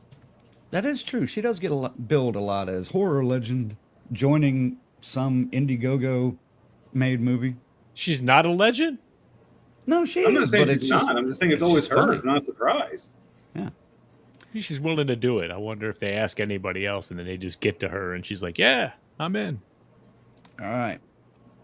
Now, gang, before we get into this next topic, dun, dun, dun. This will probably be the last time I do this because, yeah, as somebody mentioned below, you should know by now. I think we did pretty well keeping the first 52 minutes spoiler free. Yeah. So here we go. Act 3, the showdown climax. And yes, I did use that term specifically. So, pun intended. I love your work, Colonel. Go ahead, start. What the hell is the matter with you anyway? I don't even know what you're referencing. Fuck, where to start? Okay, so this would be when she gets to the house. When she gets to that. Okay, so before we get too far, we'll admit the detectives. She threw away the address. Kevin Bacon got her. Then she's like, you know what? Fuck it. I'm going to end this now. She goes. The detectives follow her. She enters the house. Well, because remember, because the cops, remember, they kind of sweated her, going, yeah, hey, what the fuck you want me to do? And she's like, stop the next girl from getting killed. And she kind of that finally, after she realizes she's pretty much, it's not going to end, she goes. She finds the address and goes. Proceed. Fair enough. We'll see. All right, I'll be honest. This third act is where they lost me a little. Really? Bit. I'll be honest with you. I'll tell you why, too. Yeah. So we get to the house. I'm going to sum it up because these guys are going to talk about it. And we're all going to have the same talking points, essentially. So she gets to the house. She goes to this room. You've seen the doors before. She can hear that video from 1959 playing behind these doors. Right there, I fucking knew it. Like, at this point, I didn't know what was going on. I just knew it wasn't the Night Stalker because that was too fucking obvious. Like, everybody knew that. So it's like, all right, who's the killer? It's her fucking dad. I'm like, it's a bit of a letdown. Okay, I can still live with this. I can still live with it. This was exactly where they said they were going to go, basically from X. Because they even set it up at the end of X. Okay, you're still acting like this is common knowledge. Like this was in the synopsis. Like, hey, her dad's the killer. All right, we all knew it, especially when we started playing it. But it's like, okay, either way, it's still like, fuck, seriously. But okay, I can deal with this. I can work with it. Just work with me here. I can work with it. All right. Well, he ends up taking her out. She comes to, tied up to a fucking palm tree or some shit. I don't fucking know. Much like the movie she's filming, The Puritan, set up like she's a witch on trial. She's about Puritan 2, but we're talking about Puritan 1 because that's how it ended. She was burned at the stake. So it's set up like Francine's going to get burned at the stake. And then, shame on me because I only did half the job. I uploaded a picture to click up that I wanted to use tonight to explain this, but I didn't explain to Crank why I uploaded this picture, why I wanted to use it. Google it yourself. In the early 2000s, there was a super group, if you want to call it, called Dark Lotus, and they painted their faces with crosses. Surprise, surprise, Dark Lotus is surrounding this fucking pool. I'm like 24 years ago when I was a teenager. And her dad's like, this is your chance to be a star. Come back to me. Just follow my lead. And he's filming a fucking movie. Because everybody knows about the satanic panic of the 80s. Mm-hmm. This is like the satanic panic to the extreme of trying to feed into said satanic panic and make a quick fucking buck. Okay, I will go along with you on the point of the dad filming a movie. That was a bit of a reach. But I could definitely see that it was him, like, the whole fucking time. Still, okay, I'm not going to argue with you. It's fine. You saw how you saw it. I'm seeing it how I see it. It's just, but this is where they really fucking lost me. And the next thing you know, the detectives pop up, freeze, and fucking get a shootout. And, oh my God, this is just where I'm like, the fuck. The fuck. I can follow you there. Yeah. Are you good? I was going to go on, but I'll stop. Go ahead. Go ahead. No, you must get it out. Get it out because I've got my point. I'm going to pick up right when you're done. Well, I don't want to. I was going to cover the entire scene. So if you want to speak, go ahead and speak. I'll step back. You jump in. You could put a bow on it for me at the very end, okay? Okay. Because we're kind of on the same page here. Now, my problem here is I don't care that he was behind it all. I knew that, Crank. I'm with you. I knew. I'm there, man. My problem is this Batman supervillain type setup that involved all these deaths to get it here, man. That's what fucking took me the fuck out of it, man. Well, he was luring her friends there, thinking that she would just show up naturally with them. That made sense. Just his old over-the-top Lex Luthor fucking game plan personality sucked, I thought. I would say just for me, it was such a departure from X and Pearl. You know, the endings of those made perfect sense. This one, I'm like, just like, what the fuck? Like, honestly, it was a what the fuck. Oh, I cannot say that the ending of this is super strong. I can't say that. I will agree with you there. But I'm okay. I mean, I'm even okay with that, him being the heavy. That's great, but I wanted a surprise, especially since they had this huge red herring with the Night Stalker the whole time. that's what I mean. I wanted a surprise. I knew the Night Stalker was a fucking red herring. I knew it. Yeah, They were just centering- I crayon said this is not the fucking Night Stalker. I was hoping. But I wanted a That- surprise, and for it to be the fucking dad, that did irritate me. I thought it was lazy. I just wanted him to be like one of their, just a dumbass, you know, like the Night Stalker's just, you know, he's just a slow thinker, and he's involved somehow. They had him, you know what I mean? He was doing the bidding somehow. That's what I was kind of hoping for. I do want to explore this ending a little bit further here as we go on, but I will side with you on that, Colonel. I didn't want it to be the dad, and I didn't necessarily like that the bumbling cops at the end. God, yes. Yeah. Yeah, on his deathbed, essentially. Yeah. I came here to be an actor. Like, Jesus Christ. Couldn't put one in his fucking head and save us all the fucking 45 seconds of this film I'll never get back. Well, I think that's why she let go of the wound. Well, he died. Then she's like, all right, you're done. Well, I'm just sitting there thinking maybe she let go just a little bit just because he was saying, I wanted to be an actor. And she's like, nobody's fucking looking. You know? Here, let me give you a couple of squeezes underneath the rib cage just to get some more of that out. Yeah. Yeah, let me rub your shoulders here. Push, a little pressure on the arteries here. Yeah. You look Squeeze on the stressed. neck a little bit. Well, Ziggy, jump in. I mean, yes, man. It's just now where we eventually end up with this shit is okay. It's a wonderful note that it lands on. It actually sticks the fucking landing of this horrible ending that they came up with. But I think it will only appeal to guys like Colonel and me, really.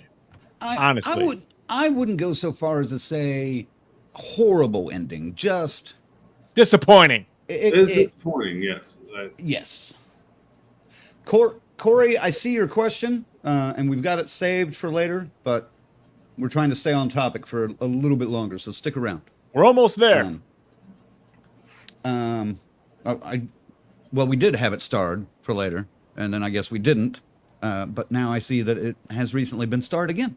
So, there we go. A little behind the scenes for you right there. That probably didn't need to be said, according to the look on face right there. Not really. It's all right. Okay. What's this? There we go. Patricia, I think. Yep. Patricia says, I thought that the ending was decent. Religious nut job. Yeah. But this is a point I was going to bring up. Christopher says, all the cult members having guns under their robes was silly. It turned into Kill fucking Bill, man. That was one well-armed religious cult. It was. It was like the fucking Davidians. Now, that was silly, for this movie. But I want to take a phrase I created months ago and I'm going to turn it to something else. That scene was 80s as fuck. That was every Stallone movie, every Schwarzenegger movie, early Seagal. Like where it's just, all right, shit's the fan. Everybody just starts pulling out a gun. You have a fucking shootout. I don't think it fit in this world, but that was 80s as fuck, man. Like, it was silly. If that was the intent, I could almost forgive that. Unnecessary action hero. Yeah. We could just go with that. But yeah, no, I agree. Here's a good one for you, Colonel. Paula says the Oscar goes to Colonel for his death. Thank you. I've been practicing. I'm getting better with age. Luke has a couple of comments here on this. Luke says the ending made me realize how dangerous some people can be when they are super religious and it overcomes their own thinking. They brainwash themselves into turning crazy. Yeah, dude, in Oklahoma they just voted to put the 10 Commandments in all the K through 12 schools. Have to be posted now. And I think at 5th grade, teachers have to start teaching the Bible in 5th grade and up. So, oh, and where's Oklahoma ranked when it comes to education in the United States? Probably pretty low. Oh, that's right, 40 fucking 9th. Oh wow. Well, that explains a lot. I'm not going to comment because it's delving a little too political, but ouch. Yeah, that's why I'm keeping my mouth shut on this too. But also, you got to think. Don't forget 78 with Jim Jones and the People's Temple. I mean, it's a cult, man. Essentially, her father created a cult down in Texas, and she was going to take her for the cult. Right. I'm not going that far with it. I'm just saying, yes, religion can be dangerous. I don't think it's religion anymore necessarily, but it's the followers. The followers of the problem. It's some of the followers. Man. It's the people that just they say that they lean on it blindly and they're influenced or divinely influenced, and they always 100% of the time have some nefarious shit going on in their lives. So I mean, but I don't know. I just felt like it was like a whole lot of Batman setup for this fucking type of thing, just to get to where we got to, I really wasn't thinking of the Batman setup, but now that you've said that, yes, I can easily see that. Not totally, but this is what was taking me out, This is the shit that my brain's going, dude, this is fucking Batman Forever. What the fuck, Right. I'm surprised you didn't see the piles of bangs. Paul, we could do that with the trailer. No one would get that except people watching them. Yeah. Paula says zealots can be dangerous. That's kind of where I was going. That's where I was trying to go. Thank you for summarizing the bizarreness in my head. It's a good way to put it. And Paula says Oklahoma is ranked higher than New Mexico. And Grizzly says, who is 50th? Answer, New Mexico. No. We are supposed to compare. No. The fuck is that? Oh, wait, you weren't around for that. Yeah, you weren't around for that debut. And then if they're not the 50th one, then it's not true. Then you can. I unbelieve.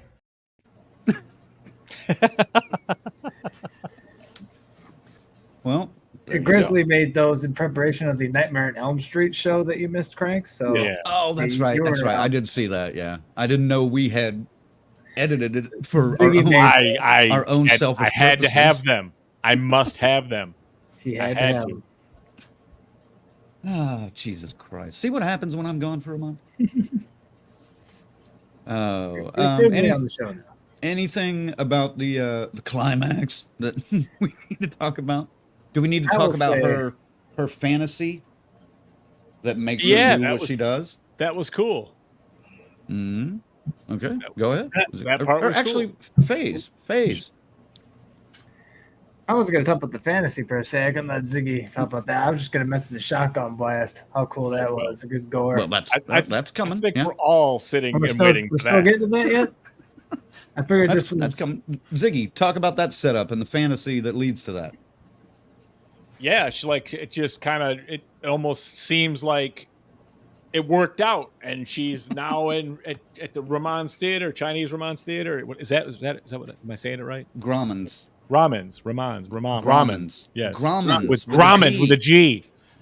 And she's walking in. She's getting the whole star treatment. The pictures, MaXXXine, over here, and she's just doing the whole pose and everything. Well, then you realize she's fantasizing about it, and it's still very much in a bad place.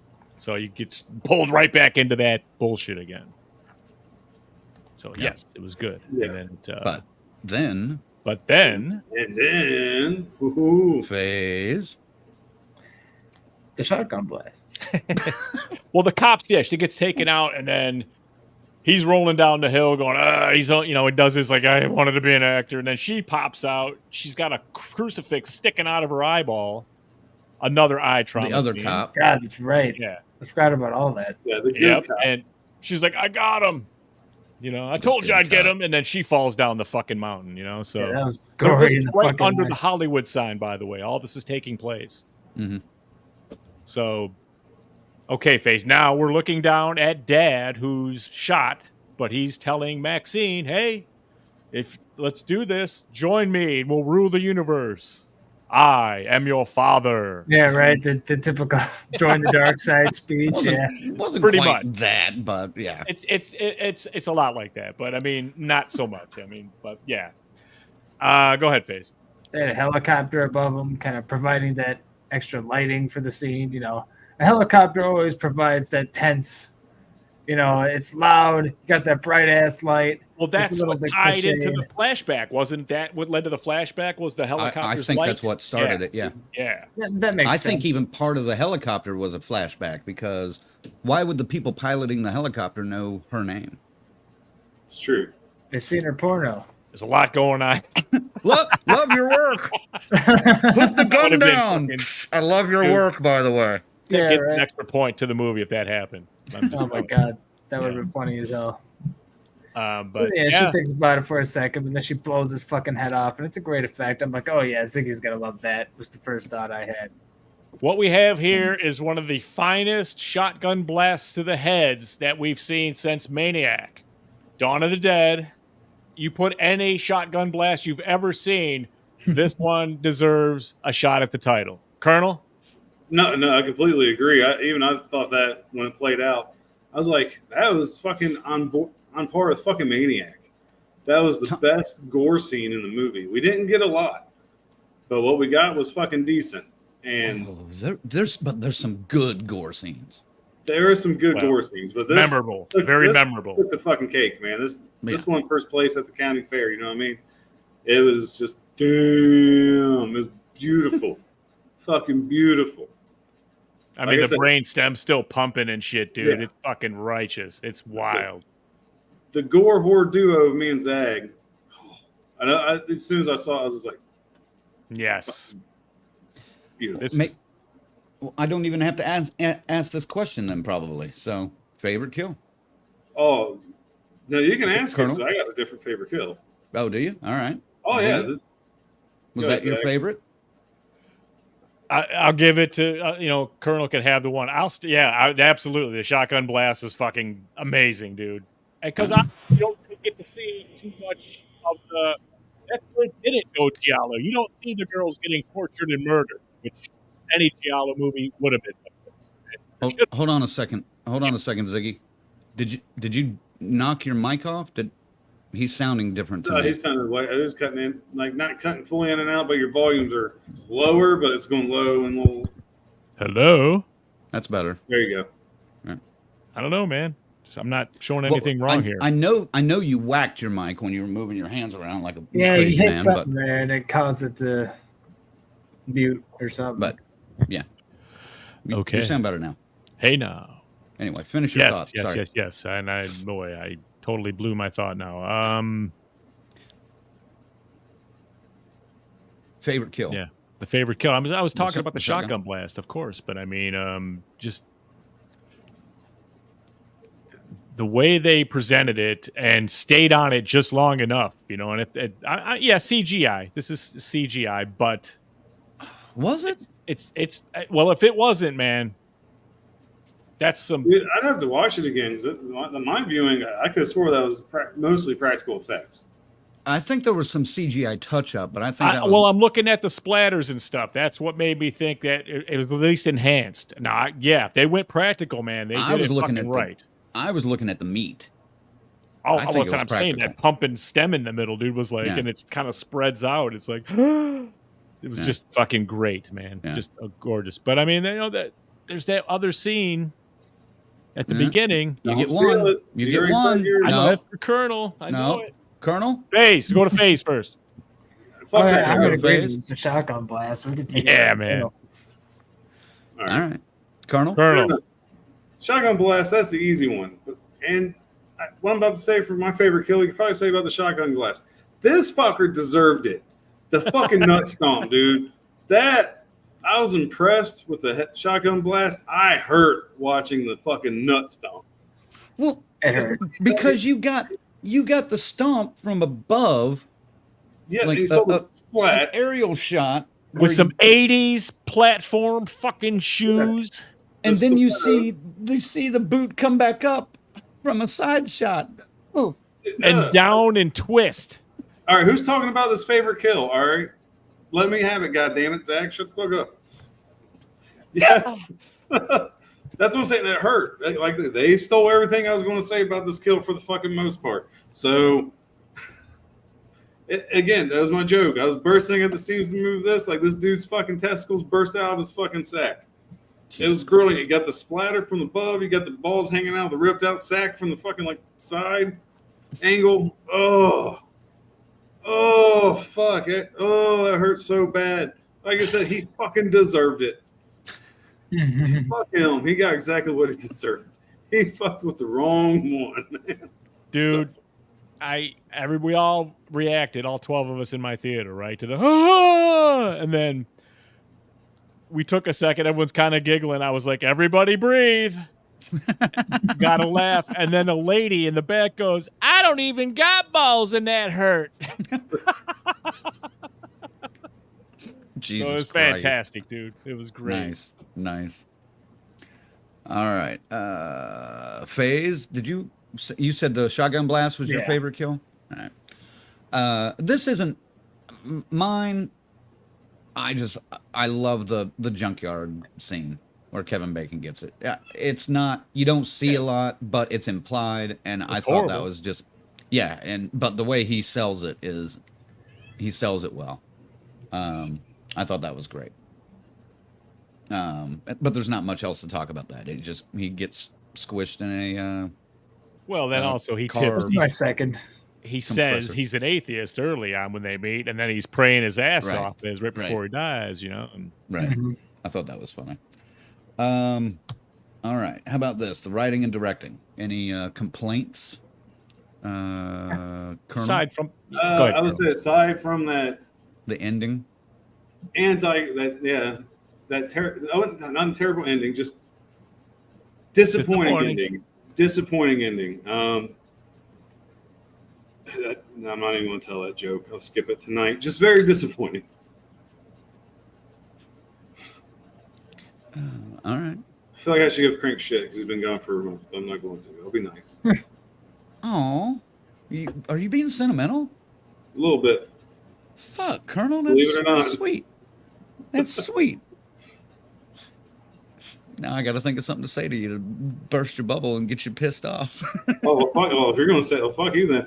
I'm just saying, I walked out of the theater knowing how all the women leave Crank's apartment fucking feel. All right, fair enough. Ty West got his, I didn't get mine. That's all. A little disappointed. Yeah, a little disappointed. Yeah. Well fed, but disappointed. All right. Ziggy, writing and direction. I guess Colonel's zoned out. a total fucking... No complaints. Like I said, that's the only complaint I fucking got, man. Like, the disappointing ending. The rest of it was flawless. Like, what else more can I say? and I'll continue again. Go ahead, Ziggy. Sorry. No, so then, fuck you guys. You guys stepped all over my fucking favorite kill. Don't step all over your guys' shit. What? Exactly. Well, I'm sorry. I'm getting a report of what the fuck's going on above my head. So, yes, I was zoned out a little bit. Okay. I We're thought good. something was going on. Go ahead, Zach. Oh, are you finished? Okay, I'm sorry. Jesus Christ. Come on. All right. Yes. We're running out of time. Wonderful walk into the 80s, blah, blah, blah. Yeah, it was perfect. They wrote and directed this fucking thing, the hell out of it. I just didn't like the Batman villain ending. And other than that, it's great. The actual ending, great. Just the lead up to it and that last little bit there, they just kind of fucked it up for me and made it a little too Kill Bill, James Bondy, that kind of thing. All right. The writing between Mia Goth's character and Kevin Bacon's character, great. The writing between the director and Mia Goth, great. Agent. The agent, great. The writing for the cops, not as great. I hear you.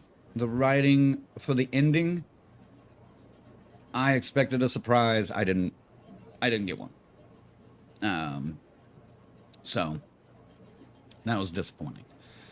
But the direction, Jesus Christ, Ty West can direct the fuck out of like whatever, and he's good. I like it. All right.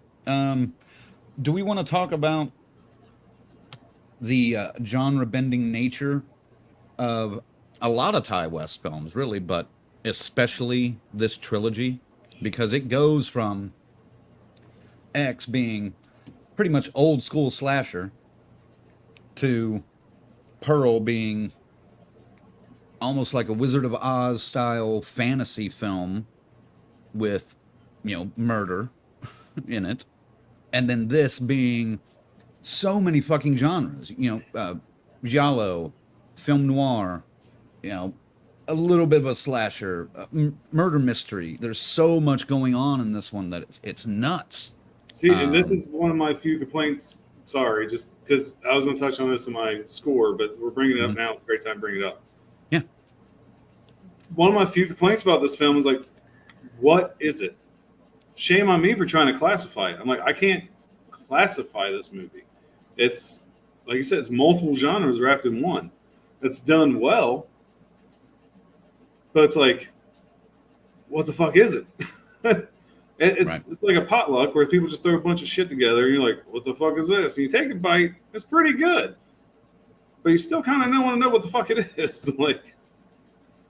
It's, again, minor fucking complaint. I know a lot of people, it's a major complaint. They're like, oh, it's all over the place.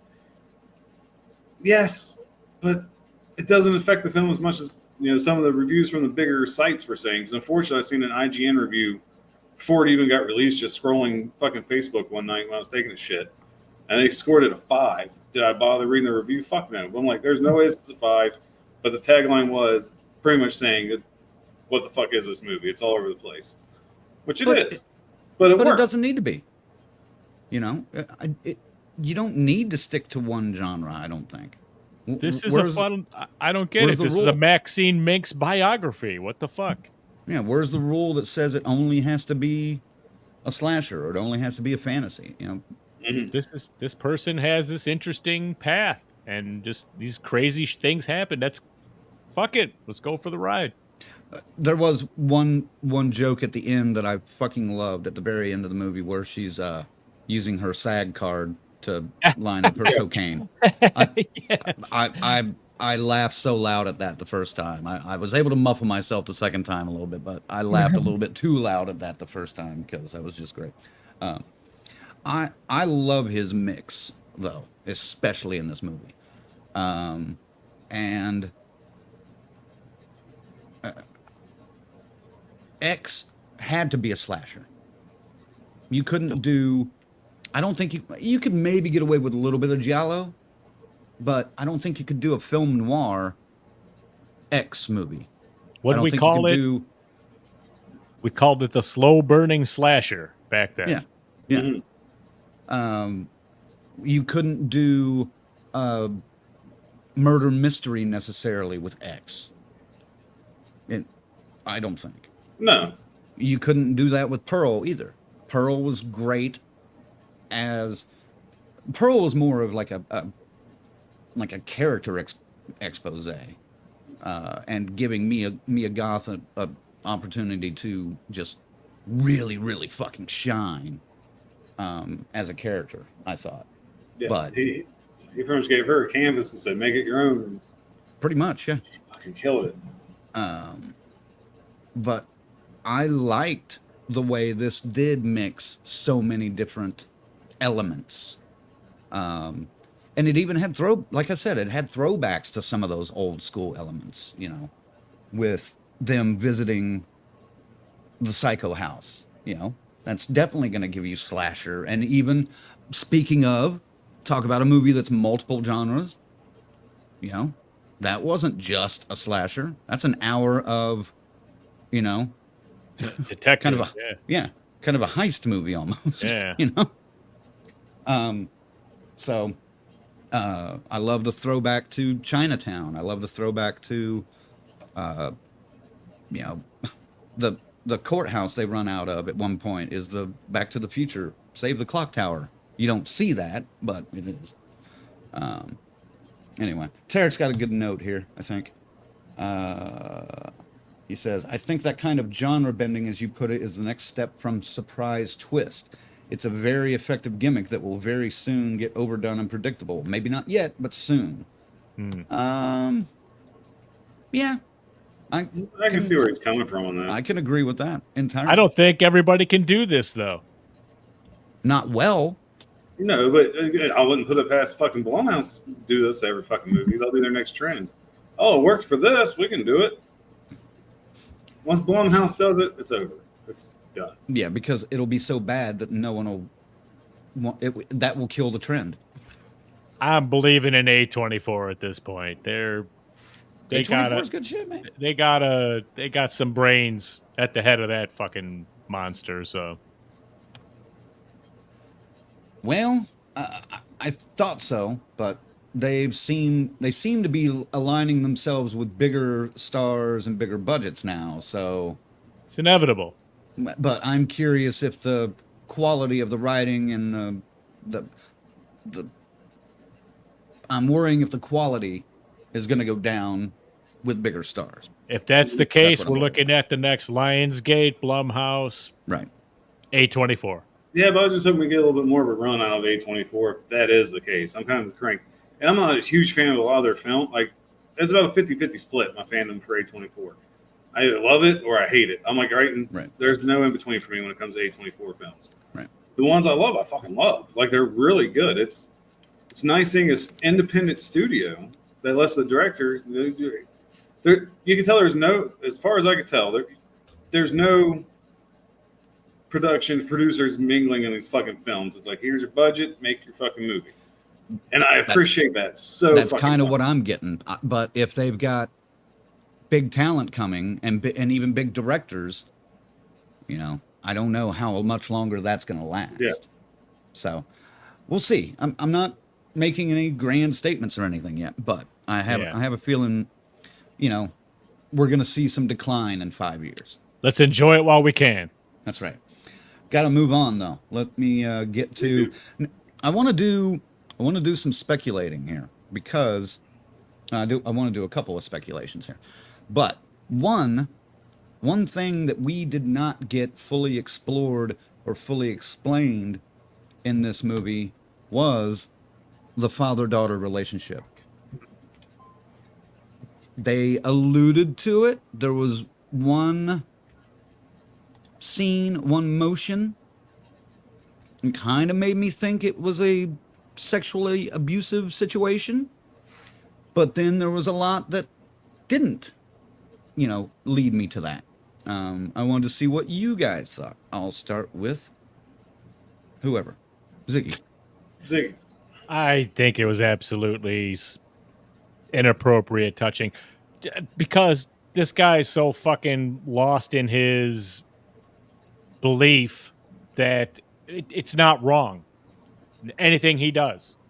So that's where I think he was, and I do think he did some bad things to MaXXXine. How the fuck you gotta become the monster? You gotta be pushed there, from a young age. So there's abuse there. Okay. Colonel? No, I agree completely. I definitely picked up on the abuse vibes. While you're correct, it's not really explained, but I think there's enough hints there. Like I said, Zach said it perfectly. I mean, this dude's clearly a fucking cult leader. I mean, it's not even, he's a preacher. He's a fucking cult. He's fuck David Koresh. He can do no wrong. He's God on earth. Of course he's fucking molested her and sees nothing wrong with it. Again, it's all an assumption because it's not fleshed out clearly, but those are the vibes I'm picking up on. Right. The one scene I'm talking about is when she first walks in on him. She's got the gun, and he slowly hold on, there's the camera. He slowly runs his hand down her arm to her hand to take the gun away. Now, granted, he might just be doing it to get the gun out of her hand before she raises her hand, but he was even saying shit like, just like before. Right. There was that creepy sensuality to it that it froze her up, like she's traumatized, like she completely froze. She had no problem pulling a gun on anybody else in the fucking movie, but she sees him and she's stiffed. Sure. Not like that, but she's frozen stiff. FaZe, your thoughts? I mean, I saw the signs of abuse like pretty much immediately when they were showing that old video of her in the 50s doing that. I can't remember what the context of the video was. Was it just her dad filming her doing the dance for like practice or something? Okay. Yeah. Then yeah. No, it was clear in that video alone that there was something odd going on between the two of them. All right. A very demanding relationship from the father at the very least. All right. Well, let us know in the comments what you guys think. If you've seen it, was it a sexually abusive relationship, or was there just some, was it just a father-daughter relationship that went wrong and she wanted out of the house? So could be a lot of mental abuse too. I mean, yeah. All right. So what is the future for MaXXXine? Now, back in sometime earlier this year, Ty West alluded to a fact that he had an idea for a fourth story in this franchise. The end of this movie ends with her saying, I just never want the fame to end. Do we see MaXXXine in the 21st century? Is that where we're going? Like, as her career is finally ending, maybe? We know she can pull off the age makeup. So essentially, maybe she turns into Pearl. Because actually, she's like, we're the same, like shit like that. If she gets that old, it would take her right up to where like reality television starts. That would totally work, dude.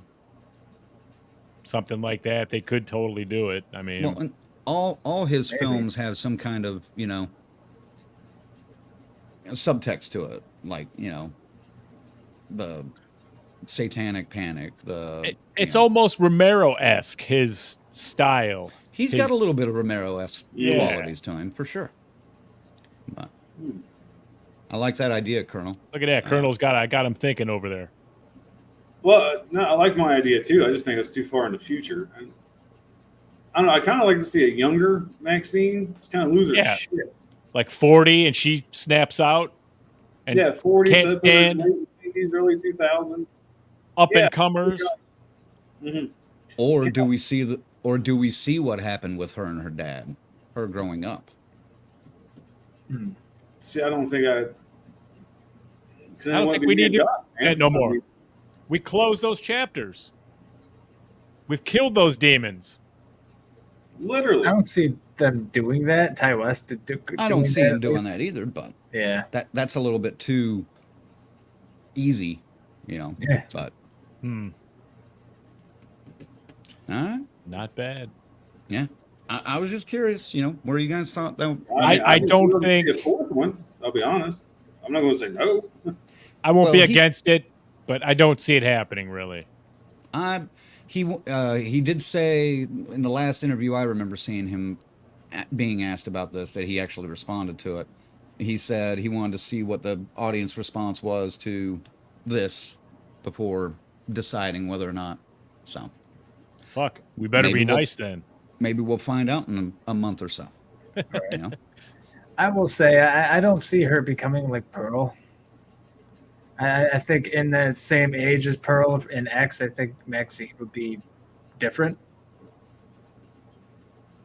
Since Pearl kind of had like sort of a hidden desire, at least when she was younger. She had the desires to be a star and whatnot. MaXXXine did become a star. MaXXXine, she has a whole different, life than Pearl had. So I don't know. I feel like the ending result would be different. I mean, they purposely connected to both. They connected MaXXXine to, Right. Pearl. I mean, directly. And it's okay how they did it. I'm okay with those roots like that. But yeah, I don't know, man. I don't know what I'd really want to see with this, because I was so all in with this one. This is the perfect spot for this character, this era. Sure. And I like the way this ended. I think this would be a great end to this story. Leave For it be. sure. But you know how it is, even with a studio like A24, Well, a 6.8 million start. It's not too strong. I don't know what that says. Their budget was only like $1 million, $2 million. It was $1 million on the last two. This one they said was a little bigger because of the star power. Yeah, Yeah, but like FaZe, can you look up the budget of this film, see if it's out there? Go ahead, Colonel.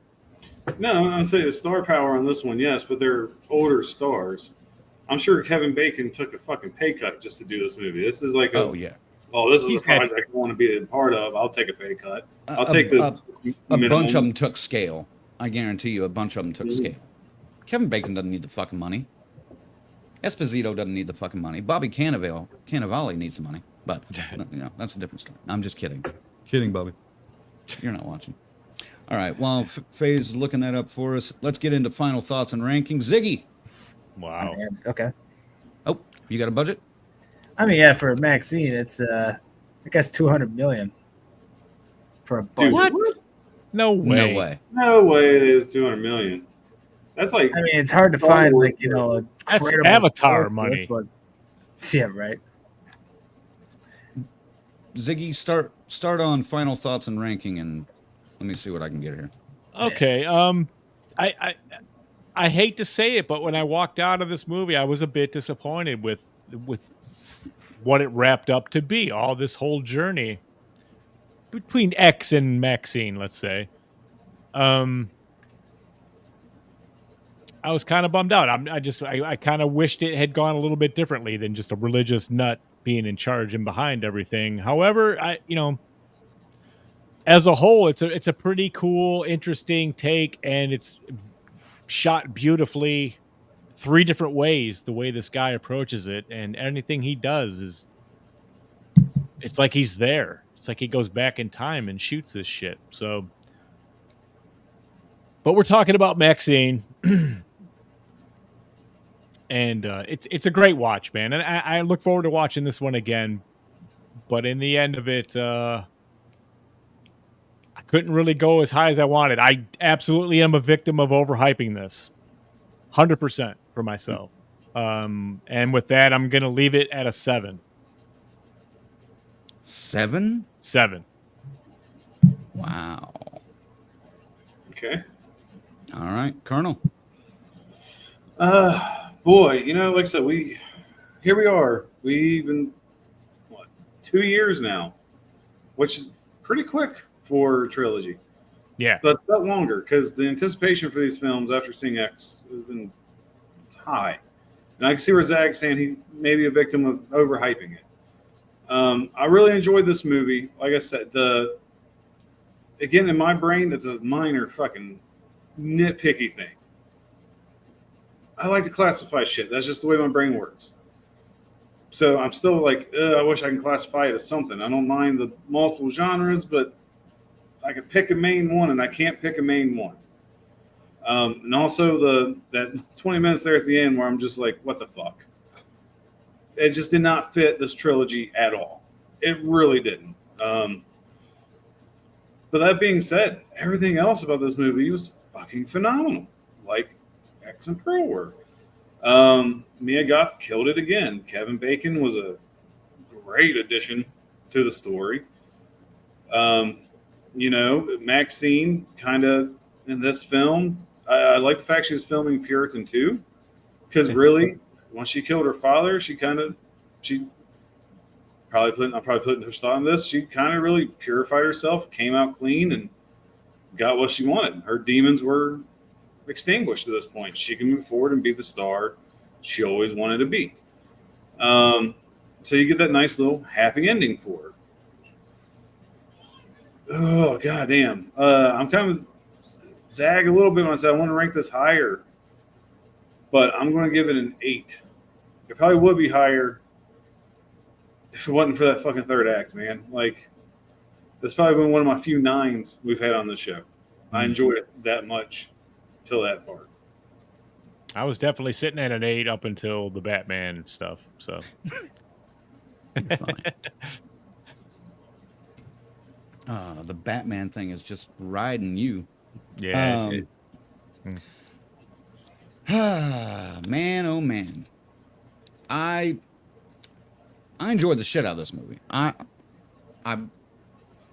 It has its faults, but I don't think those faults make it a bad movie. Like with the ending, I wanted something different, but I was okay with what we got.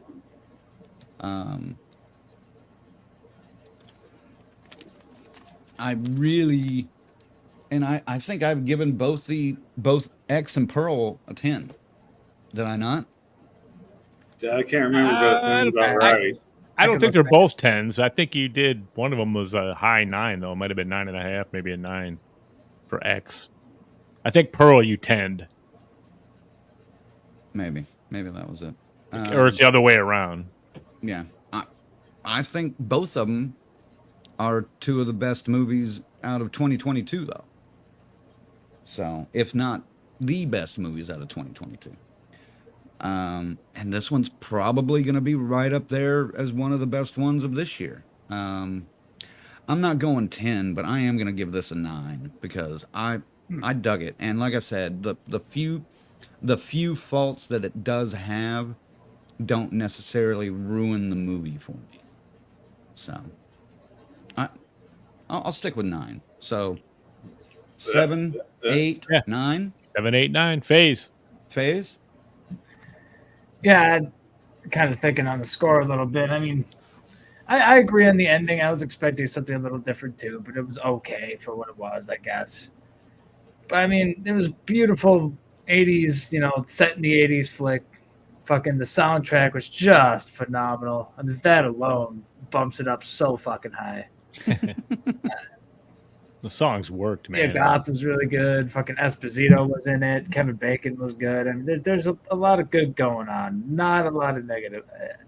I'm going to go 8.5 just to kind of go in between you guys a little bit there. Fuck up the math? Is that what you're trying to do?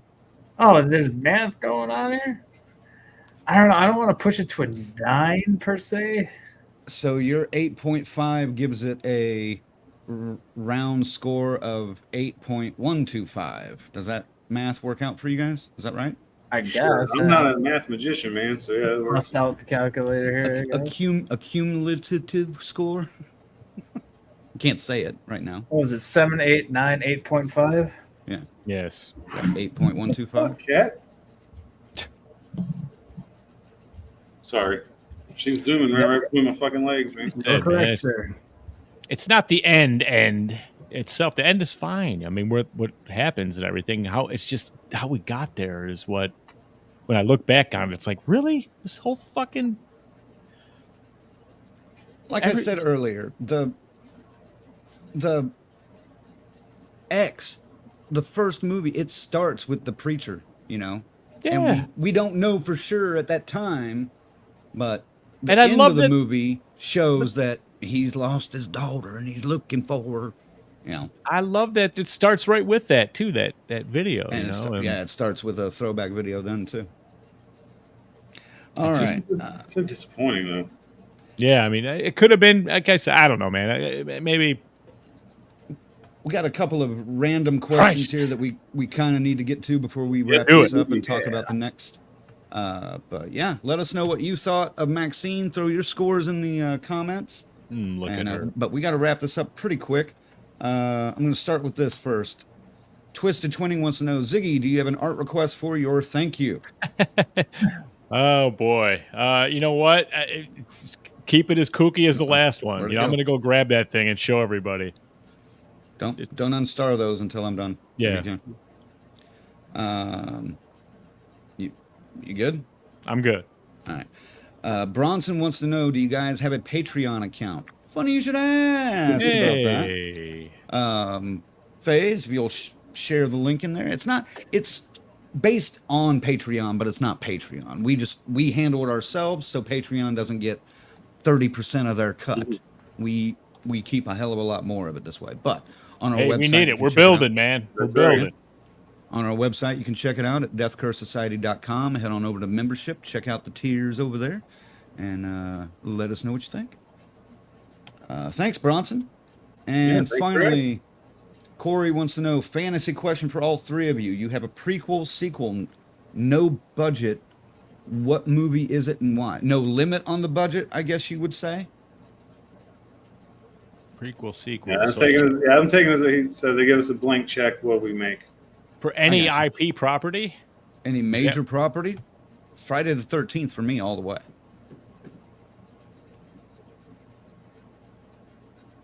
Wow, man.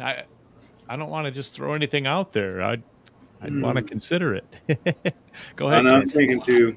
I mean, I'd love to do all of them. I mean, I personally have ideas for all of them. At least all the big three. I mean, I know for me, I don't think this is necessarily my dream movie. But off the top of my head, I'd like to see a prequel to Phantasm. Yeah, it's Kind of get an origin story like the Tall Man and everything. And with that kind of budget, you can have all kinds of special effects that they are today. You can do quite a bit. Yeah. That may not be my dream movie, but off the top of my head, that'd be pretty fucking cool to see and do. Yeah. Do I have to fucking go there? And the prequel from The Fog, do it properly? Yeah. Show them how it's done? Maybe I do. Maybe you do. Maybe I do. And then I go and I get Tom Atkins, and I get Adrian Barbeau, and I get Jamie Lee Curtis. So I got bank, right? I got a Brinks truck. I can back it up. She's not. I don't coming back care. for a I'll Fog. whatever it takes. I'll say we'll buy a new continent for your charity. You mean with this. Academy Award winning Jamie Academy Lee Curtis? Award winning actress Jamie Lee Curtis returns to Antonio Bay in The Fog too. Because she loves her genre fans. Right. Hey, you're asking me fantasy, right? Fuck it. But Directed by John Carpenter. But not. She doesn't love anybody that has also starred in any of those films that she's not in. So With that kind of money, we could like reanimate Deborah Hill and have her write a proper script. Luke gives MaXXXine a 9 along with me. Thank you, Luke. Wah, wah, wah. Oh, there you go. Lorena says, One Dark Night, Raymar story. I got that too, and it's like going to City of the Living Dead. You know, I mean, you could do that. You could do that. The beginning of City of the Living Dead. You could do, like I said, the Fog with the Blake, the pirates, and everything. Have them. I would do it where you would like the pirates and the lepers. You'd be rooting for them, and then when those goddamn lousy Antonio Bayans kill them, it would be worth it. Fair enough. Tarek What also about you, says- Crank? What I said You guys Friday. said Friday. Oh, Friday? You just gonna go Friday and just pick an era of Friday? What would you do? I have that. I have the okay, script. you would do your script. Your one Fuck that yeah, I kind would of. do my script. Are you fucking kidding? That's a good Right, with script. any budget, yeah. That's a good Yeah, script. You could 'cause get I it could- for that. Because Yeah. I could actually get most of You all could- of them back. Ain't one of them that's going to hold out for that kind of money. No. Tarek says, I feel like I'm always going to want someone to take another stab at Hellraiser, most under-delivered premise for how fun it is. There you go. I was thinking about Hellraiser. Have you ever gotten around to seeing the remake, Tarek? I know we talked about it before. 2022's remake, I think. Yeah, Yeah, the one. I believe yeah. so. All right, gang, we got to get out of here. We've rambled a little bit too long tonight. I know Colonel Past my was about- bedtime, motherfuckers. Late Yeah. one. See, Well, the return Colonel's- of Crank. We had to Colonel's do getting it. grumpy. Colonel's getting grumpy. God damn it! Well, it was the turn of Colonel. We didn't go 2.5 hours. God damn it. Actually, yeah, we did. We did. I don't remember. I'm Yeah. fucking around. This is MaXXXine. I was expecting a longer episode than normal. I'll be honest. I wasn't like, yeah, this is going to be an hour 45 minutes. I'm like, it's going to be a long one. Oh yeah. I was prepared. Well, next week probably won't be as long, but I'm pretty much as excited to see this movie and do a review on it as well. But next episode we're going to talk about Longlegs, the new yeah. Nicolas Cage, Micah Monroe film. What? Neon. Why are you? Because What's your I don't know problem? what this is, and I just don't want it to be the next overhyped whatever. You know Yeah, what I but mean? How Skinamarink, Crank, Skinamarink. Yeah, but that's what I'm looking forward to it. They don't tell you what the fuck this is. It's brilliant. No, I'll be honest. After MaXXXine watched that nasty, terrible taste of A Quiet Place Day 1 out of my mouth, Granted. I'm ready for another fucking horror movie. Like, if MaXXXine totally bombed, I'd be like, fuck, 3 weeks in a row? But you're I'm gonna like, tell me alright, that the thought that Longlegs could be as bad as Skinamarink doesn't warrant a. Not at all. Not at all. I don't think, No. because I don't think Not it's going to with- be that bad, man. It can't be. Not with Oz Perkins at the helm. Hell no. Well, And Micah Monroe in it. And I mean, shit. No, I'm Nicolas Cage killer. I'm ready. Let's just hope they do it right, dude. I just don't know what it is or what it's gonna be. It's got a lot of hype behind this thing. Well, but dude, I've loved the fucking marketing campaign behind this too, because all they've done is they don't really do there's not really a narrative trailer out there at all. The trailers are nothing. It's creepy as fuck. Bunch And of I love it. images. And the phone number. I called the Twisted fucking phone Twinning. number. Put the link in the comments if you can, real quick. Yeah. I think somebody already did earlier, but do it again Copy and before the end of paste the that night. shit. Yeah. You guys are two-yas. You should do it twice. Freeze dried candy up for sale. Support Delicious. the twins. I love that shit too. Yeah, you do. That's Skittles. like as soon as I saw that, I was just like, shit. He's bought like 6 cases already. Oh, I was right on there. Like she said, it was up there for 4 minutes, and I was like, "I'll take 2." Perfect. All right. Thanks, guys, again for watching. Join us next week for a Long Legs review. Got to thank our members one more time. Our final girls and guys, Chris, Lorena, BD, Alex, and Tyrone. Our Crazy Ralph's, Bell's Fancy Creations, Dr. Smiley, Raymond, and the Whole Damn Enchilada Pod. Rick at the Whole Damn Enchilada Pod's got 2 shows this week, Tuesday and Thursday. Yeah. So check those out. And thanks to our camp counselors as well, Adam, Corey, Christy, Luke, Jimmy, Stacy Lynn, Orlando, Chuck, Patricia, Kristen, and JJ. Oh shit! I am not Oh. ready. God damn it. Oh Get ready. damn it!